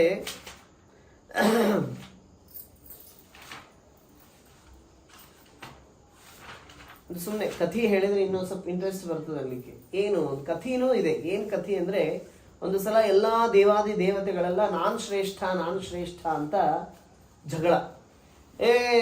ಕಿವಿಗೆ ಅಭಿಮಾನಿಯಾದಂತಹ ಅಶ್ವಿನಿ ದೇವತೆಗಳವರಂದ್ರು, ಶ್ರೋತ್ರ, ನಮ್ಮಿಂದ ಈ ದೇಹ ನಡೀತದೆ. ಕಣ್ಣಿಗೆ ಅಭಿಮಾನಿಯಾದ ಸೂರ್ಯ ಹೇಳ್ದ, ನನ್ನಿಂದ ದೇಹ ನಡೀತದೆ, ಈ ದೇಹ ನಡೆಯೋದೇ ನನ್ನಿಂದ. ಒಬ್ಬೊಬ್ರು ಒಂದೊಂದು ಹೇಳಿಕತ್ತರು. ಜಗಳ, ದೇವತೆಗಳ ಒಳಗೆ ಜಗಳ. ಉಪನಿಷತ್ ಹೇಳಿಕತ್ತದ. ನಾನು ಪುಸ್ತಕ ತೆಗೆದ್ರೆ ಮತ್ತು ವಿಸ್ತಾರವಾಗ್ತದೆ ಅಂತ. ಉಪನಿಷತ್ತಲ್ಲಿ ಹೇಳಿದಂತಹ ಪ್ರಾಣದೇವರ ಉತ್ತಮತ್ವ, ದೇವೋತ್ತಮತ್ವ, ಜೀವೋತ್ತಮತ್ವ, ಅದಕ್ಕೇನಂತಾರೆ ಹೇಳಿದವ ಯಾರು? ಸೂರ್ಯ ಹೇಳಿದ, ನಾನು ಕಣ್ಣಿನಲ್ಲಿ ಇದ್ದು ಕಣ್ಣಿನಿಂದ ನೋಡಿಸ್ತೇನೆ ಅಂತ ಎಲ್ಲ ಜಗತ್ತು ಕಾಣಿಸ್ತದೆ, ಕಣ್ಣೇ ಇಲ್ಲ ಅಂದ್ರೆ ಏನು ಅಂತ ಹೇಳ್ದ. ಆಮೇಲೆ ಕೈಗೆ ಅಭಿಮಾನಿಯಾದ ಕೈ ಹೇಳ್ದ, ನಾನೆಲ್ಲ ಹೊತ್ತಿಗೆ ನಿಮ್ಗೆ ಬಾಯಿಗೆ ಹಾಕ್ತೇನೆ ಅಂತ. ಎಲ್ಲ ದೇಹ ನಡೆದಿದೆ, ತಿನ್ಲಿಕ್ಕೆ ಆಗ್ಲಿಲ್ಲ ಅಂದ್ರೆ ಏನು? ಅದಕ್ಕೆ ಆ ನಾಲಿಗೆ ಹೇಳ್ತಾನೆ, ಸುಮ್ಮನಿರು ಕೈ, ನಾನು ಒಳಗೆ ಕಳಿಸ್ತೀನಿ, ನಾನು ಬೇಡ. ಕಹಿ ಇದ್ರೆ ಹೊರಗೆ ಉಗುಳೋದು, ಸಿಹಿ ಇದ್ರೆ ತಿನ್ನೋದು, ಹಿಂಗೆಲ್ಲ ಮಾಡೋದು ನಾನು ಅಂತ ನಾಲಿಗೆ ಹೇಳ್ತಾನೆ. ಮೂಗು ಹೇಳ್ತಂತೆ, ನಾನೆಲ್ಲ ಶ್ವಾಸೋಚ್ಛ್ವಾಸ ಮಾಡಿಸ್ತೇನೆ, ಮೂಗು ಉಸಿರಾಟ ಇಲ್ಲದೆ ಏನು ಬದುಕಲಿಕ್ಕಾಗ್ತದೆ? ಯಾರಾದರೂ ಬದುಕ್ತಾರ? ಯಾರೂ ಬದುಕೋದಿಲ್ಲ, ನನ್ನಿಂದ ನಡೀತದೆ ಅಂತ ಆ ಮೂಗಿಗೆ ನಾಸಿಕ್ಯ ವಾಯು ಹೇಳಿದ್ರು.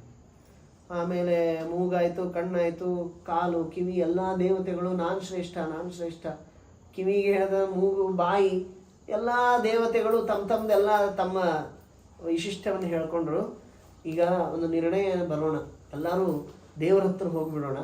ದೇವರು ಯಾರಿಗೆ ಶ್ರೇಷ್ಠತ್ವವನ್ನು ಕೊಡ್ತಾರೆ, ಯಾರು ಶ್ರೇಷ್ಠ ಅಂತ ಹೇಳ್ತಾರೆ, ಅವರು ಶ್ರೇಷ್ಠ ಅಂತ ಆಗೋಣ ಅಂತ. ಆವಾಗ ಎಲ್ಲ ದೇವರು, ಬ್ರಹ್ಮದೇವರು, ವಾಯುದೇವರು, ಎಲ್ಲ ಸೂರ್ಯ, ಚಂದ್ರ, ಎಲ್ಲ ದೇವರು ಹೋದರು. ಯಾರ ಹತ್ರ? ಪರಮಾತ್ಮನ ಹತ್ರ ಹೋದರು. ಪರಮಾತ್ಮ, ಹಿಂಗೆ ಪ್ರಾಬ್ಲಮ್ ಆಗಿದೆ, ಅದಕ್ಕೆ ಏನಾದರೂ ನೀನು ಉಪಾಯ ನಮಗೆ ಹೇಳ್ಕೊಡು ಅಂದ್ಕೊಳ್ಳೆ. ಅದಕ್ಕೇನಂದ್ರೆ, ನೀವು ಒಬ್ಬೊಬ್ಬರು ದೇವರು ಈ ಬ್ರಹ್ಮದೇವರ ದೇಹವನ್ನೇ ಅಲ್ಲಿ ಇಟ್ಕೊಂಡ್ರು. ಈ ಬ್ರಹ್ಮದೇವರ ದೇಹ ಇದೆಯಲ್ಲ, ಈ ಬ್ರಹ್ಮದೇವರ ದೇಹದಿಂದ ಒಬ್ಬೊಬ್ರು ಒಂದೊಂದು 3 ತಿಂಗಳು ನೀವು ರಜಾ ಹಾಕಿ ಹೋಗಿಬಿಡ್ರಿ. 3 ತಿಂಗಳು ಒಬ್ಬೊಬ್ರು ರಜಾ ಹಾಕಿ ಹೋಗ್ರಿ. ಈ ದೇಹ ನಡೀತದ ಇಲ್ಲ ನೋಡೋಣ. ಯಾವಾಗ ಯಾವ ದೇವತೆ ಹೊರಗೆ ಹೋದ ಈ ದೇಹ ಬೀಳ್ತದೆ, ಆ ದೇವತೆ ಶ್ರೇಷ್ಠ. ಯಾವ ದೇವತೆ ಹೊರಗೆ ಹೋದ್ರೆ ಈ ಬ್ರಹ್ಮದೇವರ ದೇಹ ಪೂರ್ಣ ಹೊತ್ಕೊಂಡು ಬೀಳ್ತದೆ, ಏನು ನಿಶ್ಚೇಷ್ಟವಾಗ್ತದೆ. ಮತ್ತೆ ಯಾವ ದೇವರು ಒಳಗಡೆ ಬಂದ್ರೆ ಎದ್ದು ನಿಲ್ತದೆ, ಉತ್ಥಿತವಾಗ್ತದೆ, ಜಾಗೃತವಾಗ್ತದೆ, ದೇಹದ ಕಾರ್ಯಗಳು ನಡೀತಾವೆ, ಆ ದೇವತೆ ಶ್ರೇಷ್ಠ ಅಂತ. ಅದಕ್ಕೆ ಕಣ್ಣಿನ ದೇವತೆ ಮೊದಲು ಹೊರಗೆ ಹೋದ ಒಂದು 3 ತಿಂಗಳು ಹೊರಗೆ ಹೋದ್ರು. ಆಮೇಲೆ ಬಂದು ಕೇಳ್ದವ, ಇದೆಲ್ಲ ಇದೆಯಾ? ಇದು ಅಷ್ಟು ಮಾತಿದೆ. ಏನು ಅಂದರೆ ದೇವ್ರಿಗೆಲ್ಲ ಕೇಳ್ದ, ಹಂಗಾರೆ ಏನಾದರೂ ದೇಹಕ್ಕೆ ಏನೋ ಪ್ರಾಬ್ಲಮ್ ಆಯ್ತೇನೋ, ನಾ ಇಲ್ಲದೇ ಇದ್ದಾಗ, ನಾನು ರಜಾ ಹಾಕಿದಾಗ ಏನಾದರೂ ಪ್ರಾಬ್ಲಮ್ ಆಯ್ತೇನೋ ಅಂತ ಕೇಳಿದರೆ ಏನೂ ತೊಂದರೆ ಆಗಲಿಲ್ಲಪ್ಪ. ಆರಾಮಾಗಿ ಕಣ್ಣು ಇಲ್ಲದೆ ಇದ್ದವ್ರು ಏನು ಬದುಕೋದಿಲ್ಲ, ಆರಾಮಾಗಿ ತಿನ್ಕೋತ ಉಣ್ಕೋತ ಎಲ್ಲ ಕಣ್ಣು ಆರಾಮ. ಹೆಣ್ಮಕ್ಳೆಲ್ಲ ಹೊರಗಡೆ ಆರಾಮ್ ಎಲ್ಲ ಚಂದಾಗ ಧೈರ್ಯದಿಂದ ಓಡಾಡ್ಬೋದು, ಒಬ್ರಿಗೆ ಕಣ್ಣಿಲ್ಲ ಅಂದ್ರೆ. ಆಮೇಲೆ ಸಿನಿಮಾ ಥಿಯೇಟರ್ ಎಲ್ಲ ಬಂದು ಯಾರು ನೋಡೋರೇ ಇಲ್ಲ, ಏನಿಲ್ಲ, ಟಿವಿ ಗಿವಿ ಮೊಬೈಲ್ ಏನು ಪ್ರಾಬ್ಲಮೇ ಇಲ್ಲ. ಆದರೂ ತಿಂದು ಉಂಡು ನಡ್ಕೋತ ಎಲ್ಲ ಆರಾಮ ಇರಬಹುದು ಅಂತ. ಆಮೇಲೆ ಅವ ಬಂದ, ನಾ ಹೋದ್ರೆ ಏನು ಉಪಯೋಗ ಇಲ್ಲ, ನಾ ಹೋದ್ರೆ ಏನು ಪ್ರಾಬ್ಲಮ್ ಇಲ್ಲ. ಆಮೇಲೆ ಕಿವಿ ಹೋತು, 3 ತಿಂಗಳು ಕಿವಿ ಹೋತು. ಆಮೇಲೆ ಏನು ತೊಂದರೆ ಇಲ್ಲ, ಮನೆಯಲ್ಲಿ ಜಗಳವೇ ಇಲ್ಲ, ಯಾರು ಬೈದ್ರು ಕೇಳಿಸೋದಿಲ್ಲ, ಯಾರು ಹೊಗಳಿದ್ರು ಕೇಳಿಸೋದಿಲ್ಲ, ಆರಾಮಾಗಿದೆ, ಏನು ತೊಂದರೆ ಇಲ್ಲ ಅಂತ. ಹೀಗೆ ಒಬ್ಬೊಬ್ರು ಒಂದೊಂದು ದೇವತೆ ಹೊರಗೆ ಹೋದಾಗ ಏನಾದರೂ ಆಗ್ತದೇನು, ಹೊತ್ಕೊಂಡು ಬಿತ್ತ, ಅದು ನಮ್ಮ ದೇಹ ಏನಾಗಲಿಲ್ಲ. ಬ್ರಹ್ಮದೇವರ ದೇಹವೇ ಗಟ್ಟಿಯಾಗಿತ್ತು. ಆಗ ವಾಯುದೇವರು ಯಾವಾಗ ಹೊರಗಡೆ ಹೋದ್ರು ಹೊತ್ಕೊಂಡು ಬಿತ್ತು ದೇಹ, ಪೂರ್ಣ ನಿಶ್ಚೇಷ್ಟವಾಯ್ತು. ಯಾರ ದೇಹ? ಬ್ರಹ್ಮದೇವರ ದೇಹ. ಅಂದ್ರೆ ಬ್ರಹ್ಮದೇವರ ದೇಹದಲ್ಲಿಯೂ ವಾಯುದೇವರಿದ್ರೆ ಮಾತ್ರ ಬ್ರಹ್ಮದೇವರ ದೇಹ ಸುವ್ಯವಸ್ಥಿತ ಇರ್ತದೆ. ಇದು ಒಂದು ತತ್ವ. ಬ್ರಹ್ಮದೇವರು ವಾಯುದೇವರ ಅಸ್ತಿತ್ವ, ವಾಯುದೇವರು ಬ್ರಹ್ಮದೇವರ ಒಳಗಡೆ ಇದ್ರೆ ಮಾತ್ರ ಬ್ರಹ್ಮದೇವರು ಎಲ್ಲ ಕಾರ್ಯವನ್ನು ಮಾಡ್ತಾರೆ. ಯಾವಾಗ ವಾಯುದೇವರು ಹೊರಗಡೆ ಹೋದ್ರು ಉಳಿದ ದೇವತೆಗಳು ಎಲ್ಲ ಹೊರಗಡೆ ಬಂದ್ಬಿಟ್ರು. ಅದಕ್ಕೆ ಷಟ್ಪ್ರಶ್ನ ಉಪನಿಷತ್ತು ಎಷ್ಟು ಚಂದಾಗಿ ಉದಾಹರಣೆ ಕೊಡ್ತದೆ ಅಂದ್ರೆ, ಮಧು ರಾಜಾನಮಿವ, ಮಧುಕರ ರಾಜಾನಿಮಿವ. ಒಂದು ರಾಜ ಮಧುಕರ ಅಂದ್ರೆ ಜೇನಿನ ಒಂದು ಹೆಡ್, ಜೇನು ಹುಳಗಳಲ್ಲಿ ಒಂದು ಪ್ರಧಾನ ಹುಳ ಇರ್ತದೆ. ಅದು ಹಾರಿ ಹೋತಂದ್ರೆ ಕೋಟ್ಯಾವಧಿ ಜೇನುಗಳು ಅದ್ರ ಹಿಂದಿಂದ ಹೋಗಿಬಿಡ್ತಾವೆ. ಎಲ್ಲ ಜೇನುಗಳು ಹಿಂದಿಂದ ಹೋಗ್ತಾವೆ. ಅದು ಎಲ್ಲಿ ಬಂದು ಕೂಡ್ತದೋ ಎಲ್ಲವೂ ಬಂದು ಅಲ್ಲಿ ಕೂಡ್ತಾವೆ. ಹಾಗೆ ಮಧುಕರ ರಾಜಾನಮಿವ, ಇದು ಷಟ್ಪ್ರಶ್ನ ಉಪನಿಷತ್ತು ವಾಯುದೇವರಿಗೆ ಕೊಟ್ಟ ಹೆಸರು. ಮಧುಕರ ರಾಜಾನಮಿವ, ಮಧುಕರ ರಾಜ. ಅವಾಗ ದೇಹದಲ್ಲಿ ವಾಯುದೇವರು ಏನು ಹೊರಗಡೆ ಬಂದ್ರು, ಅಲ್ಲಿ ಉಳಿದವರು ಯಾರು ಇರ್ಲಿಕ್ಕೆ ಅವಕಾಶ ಇಲ್ಲ, ಎಲ್ಲ ಮತ್ತೆ ಹೊರಗಡೆ ಬಂದ್ಬಿಟ್ರು. ಆಮೇಲೆ ಯಾವಾಗ ವಾಯುದೇವರು ಮತ್ತೆ ಪ್ರವೇಶ ಮಾಡಿದ್ರು, ಆವಾಗ ಎಲ್ಲ ದೇವತೆಗಳು ಒಳಗಡೆ ಬಂದರು. ಆಗ ಮತ್ತೆ ಬ್ರಹ್ಮದೇವರ ದೇಹ ಪುನಃ ಜಾಗೃತವಾಯಿತು. ಇದು ಬ್ರಹ್ಮದೇವರ ದೇಹದಲ್ಲಿಯೇ ಪ್ರಯೋಗ ಮಾಡಿದ ವಾಯುದೇವರ ಮಹತ್ವ, ದೇವರ ನಿರ್ಣಾಯಕತ್ವ. ದೇವರು ಹೇಳಿದ ಕೊನೆಗೆ ವಾಯುದೇವರೇ ಶ್ರೇಷ್ಠ. ಇದು ವಾಯುದೇವರಿಗೆ ಕೊಟ್ಟಂತಹ ದೊಡ್ಡ ಬಿರುದು, ನಮ್ಮ ಭಗವಂತ ಕೊಟ್ಟಂತಹದ್ದು. ಹರಿಶ್ರೇಷ್ಠ, ಜೀವೋತ್ತಮತ್ವ, ದೇವೋತ್ತಮತ್ವ. ಎಲ್ಲ ದೇವತೆಗಳ ಆಮೇಲೆ ಎಲ್ಲ ದೇವತೆಗಳು ಅವರು ಕಾಲಿಗೆ ಬಿದ್ದರು. ಆಮೇಲೆ ಎಲ್ಲ ಆಯಿತು. ಅವರು ಸ್ತೋತ್ರ ಮಾಡಿ, ನೀನು ನಮ್ಮೊಳಗಿದ್ದು ಆಯಾ ಕಣ್ಣು ಕಿವಿಗಳಲ್ಲೆಲ್ಲ ನಾವು ನಮ್ಮ ಒಳಗೆ ಇದ್ದು ನಡೆಸ್ತಿ ಅಂತ ನಾವು ಕಣ್ಣಿಗೆ ಅಭಿಮಾನಿ, ಕಿವಿಗೆ ಅಭಿಮಾನಿ ಅಂತ ನಾವು ಕರೆಸ್ಕೊಳ್ತೀವಿ. ಎಲ್ಲವೂ ನೀನೇ ಅಂತ ದಾಸರಂತಾರಲ್ಲ, ಪ್ರಾಣದೇವ ನೀನಲ್ಲದೆ ಕಾಯ್ವರ ಕಾಡಿನ ಜಗದೊಳಗೆ, ಕಾಡಿನ ಜಗದೊಳಗೆ. ಇನ್ನೊಂದು ಕಡೆ ಹೇಳ್ತಾರೆ, ಅದಕ್ಕೆ ಅಪಮೃತ್ಯು ಪರಿಹರಿಸೋ ಅನಿಲ ದೇವ ಅಂತ ಯಾಕೆ ಹೇಳ್ಕೊಂಡು.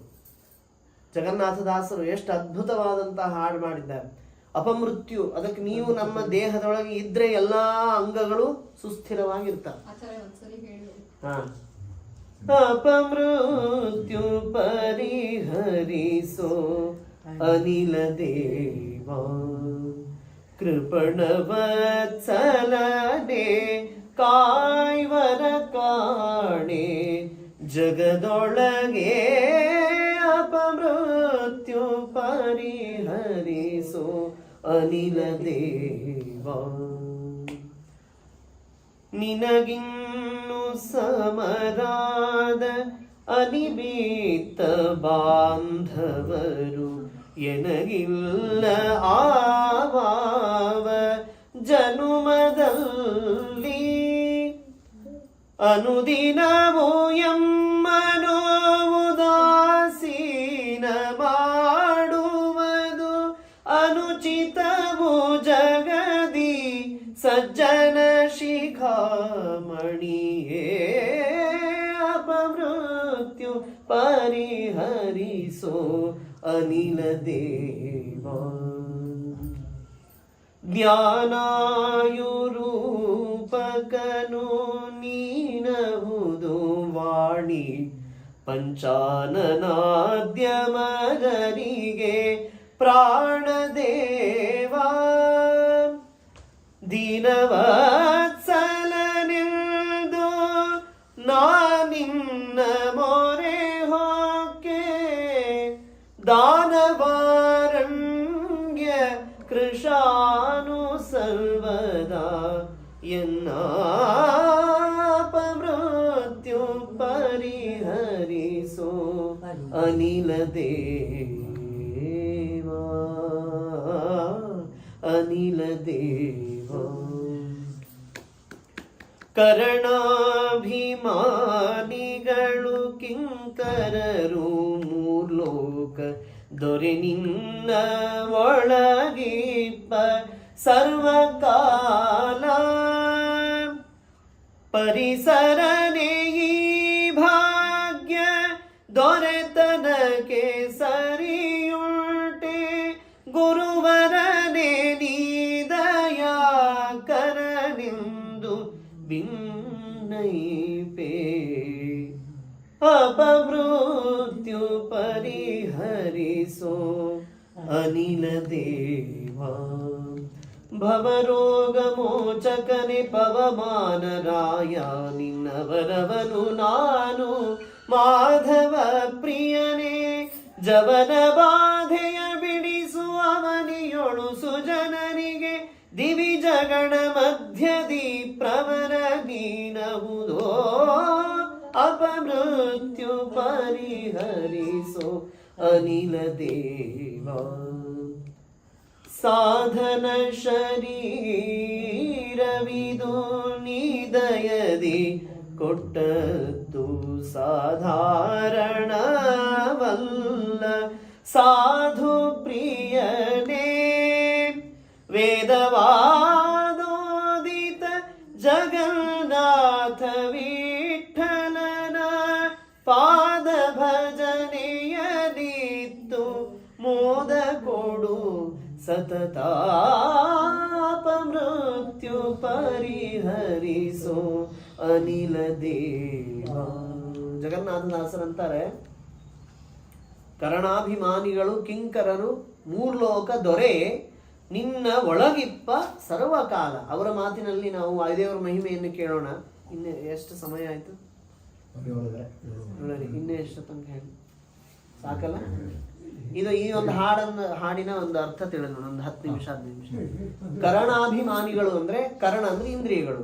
ಇಂದ್ರಿಯಗಳ ಅಭಿಮಾನಿಗಳು ಯಾರ್ಯಾರು? ಸೂರ್ಯ, ಚಂದ್ರ, ನಾಸಿಕ್ಯವಾಯು ಮೊದಲಾದ ಎಲ್ಲ ದಿಗ್ದೇವತೆಗಳು ಮೊದಲಾದವರೆಲ್ಲರೂ ನಿನ್ನ ಕಿಂಕರರು. ಇದು ಮೊದಲೇದ್ದು ನಾವು ವಾಯುದೇವರ ಉಪಾಸನೆಯನ್ನು ಮಾಡುವಾಗ ಕರಣಾಭಿಮಾನಿಗಳು ಕಿಂಕರರು ನಿಮಗೆ, ಎಲ್ಲರೂ ದಾಸರು.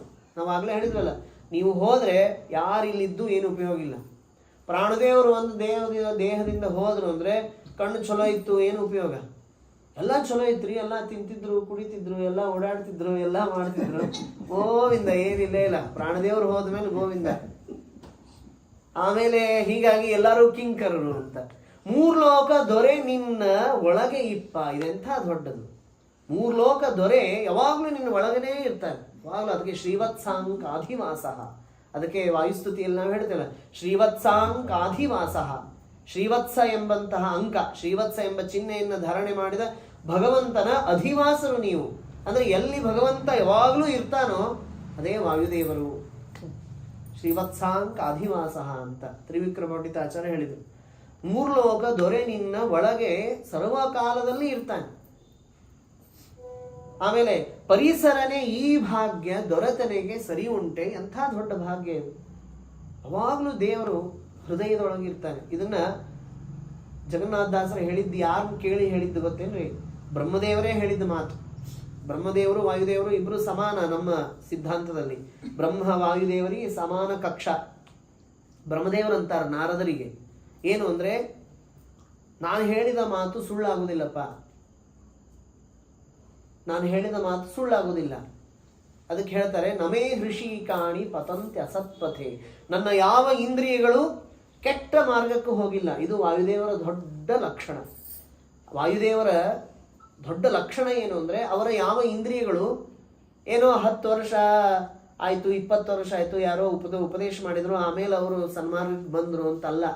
ಅನಾದಿ ಕಾಲದ ಹುಟ್ಟಿದ ಆರಭ್ಯ ಅವ್ರು ಯಾವಾಗ ಹುಟ್ಟಿದ್ರು, ಯಾವಾಗ ಇದ್ದಾರೋ ಆವಾಗಿಂದ ಅವರ ಯೋಗ್ಯತೆ ಎಂಥದ್ದು ಅಂದರೆ, ನಮೇ ಹೃಷಿಕಾಣಿ ಪತಂತ್ಯ ಅಸತ್ಪಥೆ, ಕೆಟ್ಟ ಮಾರ್ಗಕ್ಕೆ ಹೋಗೇ ಇಲ್ಲ. ಕಣ್ಣು ಕಿವಿ ಯಾವ ಇಂದ್ರಿಯಗಳು ಕೆಟ್ಟ ಕೆಲಸವನ್ನು ಮಾಡಿಲ್ಲ. ಆಮೇಲೆ ನಮೇ ಹೃಷಿಕಾಣಿ ಪತಂತ ಸತ್ಪಥೆ ನ ಭಾರತೀಯಮೆಂಗ ಮೃಷೋಪಲಕ್ಷತೆ, ನನ್ನ ಮಾತು ವಾಕ್ಶಕ್ತಿ ವ್ಯರ್ಥವಾದ ಹರಟೆಯನ್ನೇ ಆಡಿಲ್ಲ ಇವತ್ತಿನವರೆಗೂ. ಇದು ಬ್ರಹ್ಮದೇವರು ಹೇಳಿದ ಮಾತು. ಇದು ವಾಯುದೇವರ ಲಕ್ಷಣ. ಅವರ ಮಾತಿನ ಶಕ್ತಿ, ವಾಕ್ಶಕ್ತಿ ನುತಿನಿತ್ಯ ವಚ ಪ್ರವೃತ್ತಿ, ನಿತ್ಯದಲ್ಲಿ ಭಗವಂತನನ್ನೇ ಸ್ತೋತ್ರ ಮಾಡೋದು, ಬೇರೆ ಹರಟೆ ಹೊಡೆದೇ ಇಲ್ಲ. ಆಮೇಲೆ ನಮೇ ಹೃಷಿಕಾಣಿ ಪತಂತೆ ಅಸತ್ಪಥೆ, ಯಾವ ಇಂದ್ರಿಯಗಳು ಕೆಟ್ಟ ಮಾರ್ಗದಲ್ಲಿ ಹೋಗಿಲ್ಲ. ಆಮೇಲೆ ನಮೇ ಮನಸಃ ವೃಥಾ ಗತಿ, ನನ್ನ ಮನಸ್ಸು ಎಂದೂ ಚಂಚಲಾಗಿಲ್ಲ, ಕೆಟ್ಟ ವಿಷಯಗಳ ಅಂಟು ನನ್ನ ಮನಸ್ಸಿಗಿಲ್ಲ. ಯಾಕಿದು? ಯಾಕೆ ಹಿಂಗಾಗಿದೆ? ಇಂದ್ರಿಯಗಳು, ಮನಸ್ಸು, ಮಾತು ಈ ಮೂರು ಸನ್ಮಾರ್ಗದಲ್ಲಿ ಯಾಕಿವೆ ವಾಯುದೇವರಿಗೆ ಅಂದರೆ, ಎನ್ಮೇ ಹೃದಯ ಔತ್ಕಂಠವಥ ಧೃತೋ ಹರಿಹಿ, ಯಾವಾಗಲೂ ನನ್ನ ಹೃದಯದಲ್ಲಿ ಭಗವಂತನ ಸನ್ನಿಧಾನ ಜಾಗೃತವಾಗಿದ್ದುದರಿಂದ ನನ್ನ ಮಾತು, ಕೃತಿಗಳು ಹಾಗೂ ನನ್ನ ಮನಸ್ಸು ಈ ಮೂರು ಒಟ್ಟೆ ಕೆಟ್ಟ ದುರ್ಮಾರ್ಗಕ್ಕೆ ಹೋಗಿಲ್ಲ. ಇದು ವಾಯುದೇವರ ದೊಡ್ಡ ಮಾತು. ಅದಕ್ಕೆ ಇಂಥ ದೊಡ್ಡ ಭಾಗ್ಯ, ಪರಿಸರನೇ ಈ ಭಾಗ್ಯ ದೊರೆತನಕ್ಕೆ ಸರಿ ಉಂಟೆ? ಯಾರಿಗಾದರೂ ಈ ದೇವತೆಗಳು, ಉಳಿದ ದೇವತೆಗಳಿಗೆ ಈ ಭಾಗ್ಯ ಇದೆಯಾ? ಇಲ್ಲ. ಅಂಥ ದೊಡ್ಡ ಭಾಗ್ಯ. ಗುರುವರನೇ ನೀ ದಯಾಕರನೆಂದು ಕೈ ಮುಗಿವೆ ಅಂತಂತಾರೆ. ಮುಂದೆ ಹೇಳ್ತಾರೆ ಕೊನೆಗೆ, ಭವರೋಗ ಮೋಚಕನೇ ಪವಮಾನರಾಯ. ಈ ಭವರೋಗವನ್ನು ಮೋಚನೆ ಮಾಡೋದೇ ಅವರೇ ನಿಜವಾಗಿ ಗುರುಗಳು. ಭವರೋಗ ಮೋಚಕನೇ ಪವಮಾನರಾಯ, ನಿನ್ನವರವನೋ ನಾನು ಮಾಧವ ಪ್ರಿಯನೇ. ನಿನ್ನವರು ಅಂತ ಯಾರು ಕರೆಸ್ಕೊಂಡಿದ್ದಾರೆ, ಅವರ ದಾಸರ ದಾಸರ ದಾಸರ ದಾಸ ನಾನು. ಹೀಗೆ ಅಂತ ನನ್ನನ್ನು ಉದ್ಧಾರ ಮಾಡು, ಅಪಮೃತ್ಯು ಪರಿಹಾರ ಮಾಡು. ಆಮೇಲೆ ಹೇಳ್ತಾರೆ, ಸಾಧನದ ದೇಹವಿದು ನೀ ದಯದಿ. ಬಹಳ ಮಹತ್ವದ ಮಾತು ಇದು. ಸಾಧನದ ದೇಹವಿದು ನೀ ದಯದಿ ಕೊಟ್ಟದ್ದು ಅಂತ. ಈಗ ನೀವು ಅನ್ಬೋದು, ಯಾರಲ್ಲಿ ವಾಯುದೇವರು ಎಲ್ಲಿ ಕೊಟ್ಟಾಗಿ ಈ ದೇಹವನ್ನ ಅಂದರೆ, ಷಟ್ಪ್ರಶ್ನ ಉಪನಿಷತ್ತು ಹೇಳ್ತದೆ, ಇಲ್ಲೇ ಬರ್ತದೆ. ಏನು ಅಂದರೆ, ತ್ವಂ ಗರ್ಭೆ ಚರಸಿ ಪ್ರಜಾಪತಿಶ್ಚರಸಿ ಗರ್ಭೆ ಅಂತಹ. ನೋಡಿ, ಗರ್ಭದೊಳಗಡೆ ಈ ದೇಹದ ಬೆಳವಣಿಗೆ ಪ್ರತಿ ಕ್ಷಣದಲ್ಲಿಯೂ ಹಿಂದೆ ಇದ್ದವರು ವಾಯುದೇವರು. ಮತ್ತೆ ಆ ವಾಯುದೇವರು ಆ ಜನಿಕರ್ಮ, ಪ್ರಸವ, ಆ ಹುಟ್ಟುವ ಕರ್ಮಕ್ಕೂ ಅವರೇ ನಿಯಾಮಕರು. ಆ ತಾಯಿಯ ಹೊಟ್ಟೆಯಿಂದ ಮಗುವನ್ನು ಹೊರಗಡೆ ಹಾಕುವುದಕ್ಕೆ ಏನೇನು ಕಾರ್ಯಗಳು ಬೇಕಲ್ಲ ಅದನ್ನೆಲ್ಲ ಮಾಡುವವರು ವಾಯುದೇವರೇ. ಇದು ಉಪನಿಷತ್ತು ಹೇಳಿದಂತಹ ದೊಡ್ಡ ಮಾತು. ಪ್ರಜಾಪತಿಶ್ಚರಸಿ ಗರ್ಭೆ ಅಂತಹ, ಗರ್ಭದಲ್ಲಿ ಒಳಗಡೆ ಇದ್ದು ಜೀವನ ಬೆಳವಣಿಗೆಗೆ ನೀವೇ ಹಿಂದೆ ಮುಂದೆ ಎಡಬಲಗೆ ಎಲ್ಲ ಕಡೆ ನೋಡಿಕೊಂಡು ಸರಿಯಾಗಿ ಆ ಸಮಯಕ್ಕೆ ಹೊರಗಡೆ ಹಾಕುವವರು ನೀವೇ. ಹೀಗಾಗಿ ನೀವು ಕೊಟ್ಟ ದೇಹ ಇದು, ಸಾಧನದ ದೇಹವಿದು ನೀ ದಯದಿ ಕೊಟ್ಟದ್ದು ಸಾಧಾರಣವಲ್ಲ. ಸುಮ್ಮನೆ ಸಾಧಾರಣವಾಗಿ ಬಂದಿಲ್ಲ ಇದು. ಈ ದೇಹ ಬಹಳ ದೊಡ್ಡ ಬೆಲೆ ಇದೆ ಇದಕ್ಕೆ. ಅದಕ್ಕೆ ಏನು ಮಾಡಬೇಕು ಅಂದರೆ, ವೇದವಾದೋದಿತ ಜಗನ್ನಾಥ ವಿಠ್ಠಲನ ಪಾದ ಭಜನೆಯನ್ನು ಇತ್ತು ಈ ದೇಹದಲ್ಲಿ ನನಗೇನು ಕೊಡಬೇಕು ನೀವು? ಇಂತಹ ದೊಡ್ಡ ಸಾಧನದ ದೇಹ, ಏನೋ ಅಪಮೃತ್ಯು ಬಂದುಬಿಟ್ರೆ ಕಷ್ಟ, ಸಾಧನ ಆಗಬೇಕಿಲ್ಲಿ. ಅಪಮೃತ್ಯು ಅಂದರೆ ಏನಂತ, ಬರೀ ಸಾವು ಅಷ್ಟೇ ಅಪಮೃತ್ಯು ಅಲ್ಲ. ದುಷ್ಟ ಜನರ ಸಂಪರ್ಕ ಅದು ದೊಡ್ಡ ಅಪಮೃತ್ಯು, ಅದೊಂದು ದೊಡ್ಡ ಮರಣ. ಕೆಟ್ಟವರ ಸಂಪರ್ಕ ಈ ದೇಹಕ್ಕೆ, ಇಂದ್ರಿಯಗಳಿಗೆ, ಮನಸ್ಸಿಗೆ ಆಯಿತು, ಅದೊಂದು ದೊಡ್ಡ ಅಪಮೃತ್ಯು. ಮನಸ್ಸಿಗೆ ಕೆಟ್ಟ ಶಬ್ದಗಳ, ಕೆಟ್ಟ ವಿಷಯಗಳ ಸಂಪರ್ಕ ಸಂಘವಾಯಿತು, ದೊಡ್ಡ ಅಪಮೃತ್ಯು, ಅದು ಮರಣ. ಅದು ಮರಣ ಅಂದರೆ ಬರೀ ಕೊನೆಯ ಉಸಿರು ಎಳೆಯೋದು ಅಷ್ಟೇ ಅಲ್ಲ. ನಾವು ಬದುಕಿದಾಗ ಒಂದು ಉನ್ನತದ ಮಾರ್ಗಕ್ಕೆ ಏನು ಪ್ರತಿಬಂಧಕವಾದ ಪ್ರತಿಯೊಂದು ಮೋಹಗಳು, ಕ್ರೋಧಗಳು, ಕಾಮಕ್ರೋಧಗಳು, ಆ ದುಷ್ಟ ವಿಷಯಗಳ ಸಂಪರ್ಕ ಅಥವಾ ದುಷ್ಟ ವಿಚಾರಗಳು, ಕೆಟ್ಟ ಆಚಾರಗಳು, ಅವೆಲ್ಲವೂ ಅಪಮೃತ್ಯುಗಳೇ, ನಮ್ಮ ಮರಣಕ್ಕೆ ಕಾರಣವಾಗುವಂಥದ್ದು. ಅದನ್ನೆಲ್ಲ ಪರಿಹಾರ ಮಾಡಬೇಕಾದ್ರೆ ನೀವೇ ಗತಿ. ಅದಕ್ಕೇನು ಮಾಡಬೇಕು? ವೇದವಾದೋದಿತ ಜಗನ್ನಾಥ ವಿಠ್ಠಲನ ಪಾದ ಭಜನೆಯ ಇತ್ತು. ಈ ದೇಹದೊಳಗೆ ನಾವು ಮಾಡಬೇಕಾದದ್ದು ದೊಡ್ಡ ಕೆಲಸ ಅಂದರೆ ದೇವರ ಆರಾಧನೆ. ಭಗವದ್ ಆರಾಧನೆ ಆಗುವುದಕ್ಕೆ ಈ ದೇಹ ಬಂದದ್ದು. ಈ ದೇಹ ಬಂದದ್ದು ಏನೋ ತಿಂದು ಉಂಡು 4 ದಿವಸ ಮಲ್ಕೊಂಡು ಹರಟಿ ಹೊಡೆದು ಅಲ್ಲ. ದೊಡ್ಡ ಸಾಧನದ ದೇಹ ಇದು. ಅದು ಪಶು ಪಕ್ಷಿ ಕ್ರಿಮಿ ಕೀಟಗಳ ದೇಹದಲ್ಲಿಯೂ ಆಗಿ ಹೋಗ್ತದೆ. ಪಶು ಪಕ್ಷಿ ಕ್ರಿಮಿ ಕೀಟಗಳು ಏನ್ ಮಾಡ್ತಾವೆ? ತಿಂತಾವೆ, ಉಣ್ತಾವೆ, ಆರಾಮಾಗಿ ಮಲ್ಕೊಂಡು ಎದ್ದು ಕಳೆದು ಬಿಡ್ತಾವೆ. ಹಂಗಾಗೋದು ಬೇಡ. ಎಂಥ ದೊಡ್ಡ ಪ್ರಾರ್ಥನೆ ಇದೆ. ಸಾಧನದ ದೇಹವಿದು, ನೀ ದಯದಿ ಕೊಟ್ಟದ್ದು ಸಾಧಾರಣ ಅಲ್ಲ. ಮತ್ತೆ ಇದು ದೇಹ ದುರ್ಲಭೋ ಮಾನುಷಂ ಜನ್ಮ, ದುರ್ಲಭಂ ಮಾನುಷಂ ಜನ್ಮ ತದಪಿ ಅಧ್ರುವಂ ಅರ್ಥದಂ. ಎಂಥ ದೊಡ್ಡ ಮಾತು ಹೇಳಿದ್ದಾರೆ. ಇನ್ನೊಂದು ಹೇಳ್ತಾರೆ ಏನು ಅಂದ್ರೆ, ಲಬ್ಧ್ವಾ ಇಹಾಂತೆ, ಈ ದೇಹವನ್ನು ಪಡೆದು ಎಂಥದ್ದದು? ಕೃಚ್ಛ್ರೇಣ ಮಹತಾ ಭುವಿ ಸ ಆತ್ಮಧೃಕ್ ಬತ ಬತ ಆತ್ಮಧೃಕ್ ಸ ವಂಚಿತೋ ಬತ ಆತ್ಮಧೃಕ್. ಭಾಗವತ ಹೇಳ್ತದೆ, ಸ ವಂಚಿತ ಆತ್ಮಧೃಕ್. ಯಾವ ವ್ಯಕ್ತಿ ಲಬ್ಧ್ವಾ ಕೃಚ್ಛ್ರೇಣ ಬಹುತಾ ಮಹತಾ ಭುವಿ, ಬಹಳ ಕಷ್ಟದಿಂದ ಬಂದಂತ ಈ ದೇಹ ಸರಳ ಇಲ್ಲ. ಗರ್ಭವಾಸ ಎಷ್ಟು ಕಷ್ಟ ಇದೆ ಗೊತ್ತೇನ್ರಿ? ಗರ್ಭವಾಸ ಬಹಳ ಕಷ್ಟದಿಂದ ಬರುವಂಥದ್ದು. ಆಮೇಲೆ ಸುಮ್ಮನೆ ಮಕ್ಕಳು ಹುಟ್ಟುವುದು ಸರಳ ಅಲ್ಲ.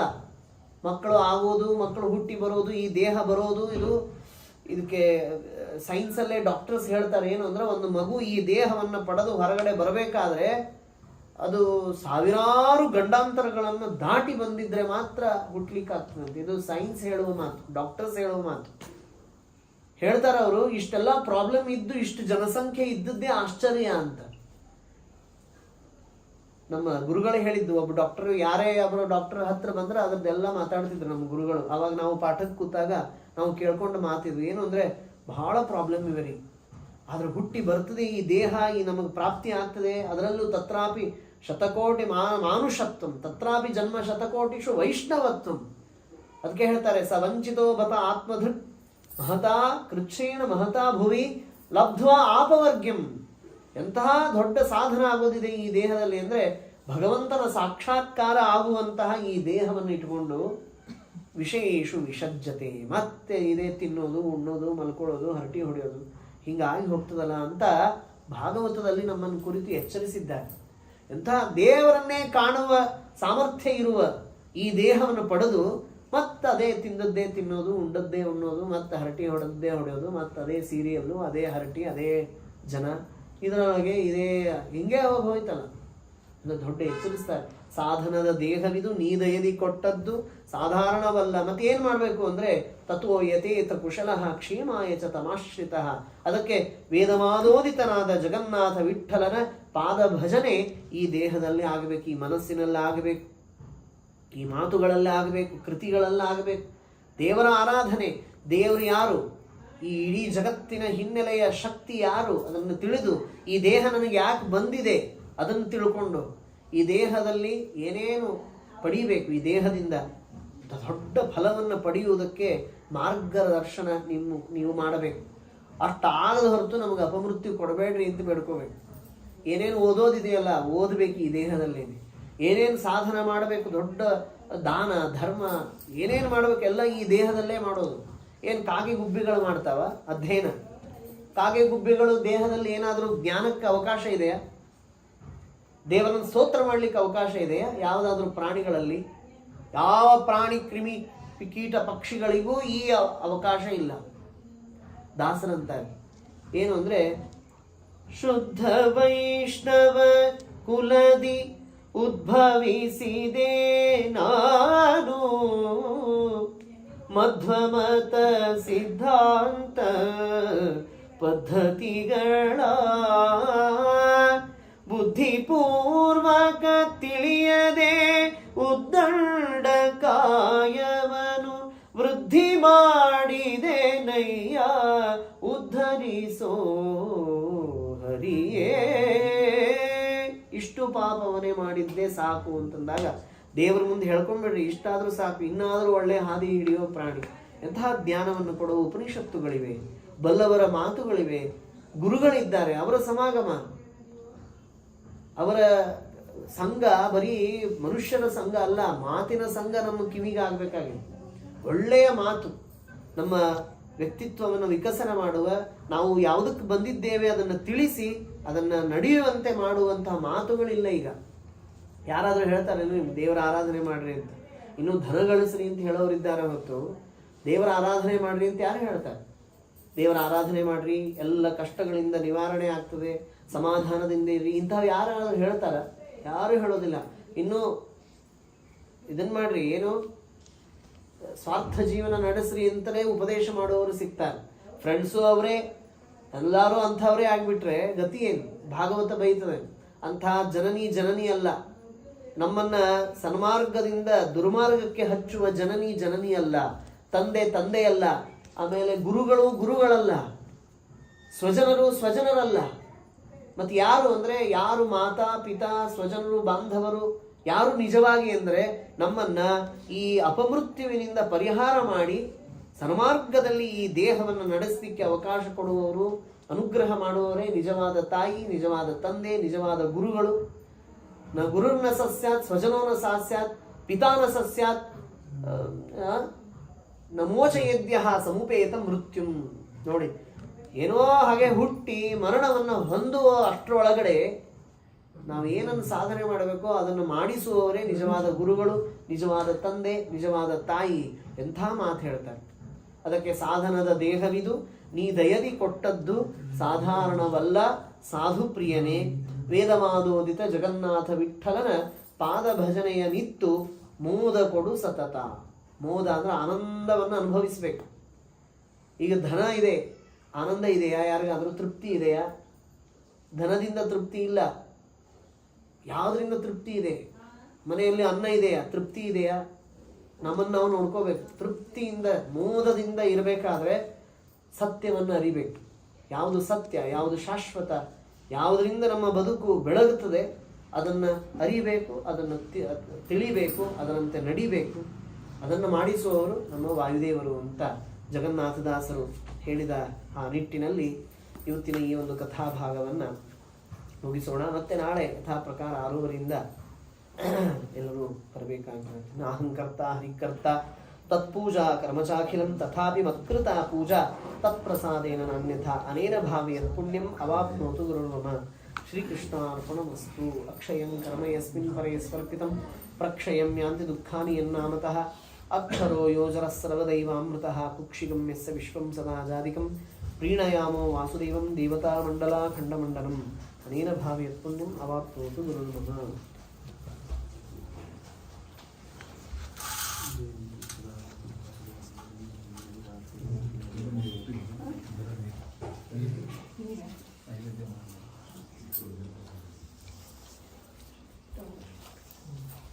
ಆಚಾರ್ಯ, ಒಂದು ಪ್ರಶ್ನೆ ಕೇಳ್ಬೋದಾ?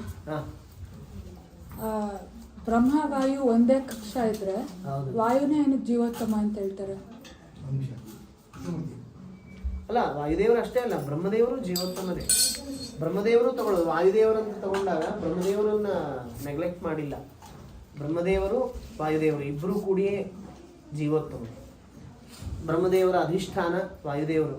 ಇಷ್ಟೇ, ಅವರವರ ಸಾಧನೆಯಲ್ಲಿ ಸ್ವಲ್ಪ ವ್ಯತ್ಯಾಸ ಇದೆ ಅಷ್ಟೇ. ಅದನ್ನು ಬಿಟ್ಟರೆ ಉಳಿದದ್ದೆಲ್ಲವೂ ಸೇಮ್. ಇವರೇ ಮುಂದೆ ಬ್ರಹ್ಮದೇವರಾಗ್ತಾರೆ, ಅವರು ಈಗ ಅಷ್ಟು ವ್ಯತ್ಯಾಸ ಬಿಟ್ಟರೆ ಇನ್ನು ಇವರು ಜೀವೋತ್ತಮರಲ್ಲ, ಬ್ರಹ್ಮದೇವರಲ್ಲ ಇವರು ಅಂತ ಹಂಗಿಲ್ಲ. ಹೀಗಾಗಿ ಬ್ರಹ್ಮದೇವರನ್ನು ಜೀವೋತ್ತಮ ಅಂತೆ ತಗೊಳ್ಳೋದು, ಏನು ತೊಂದರೆ ಇಲ್ಲ.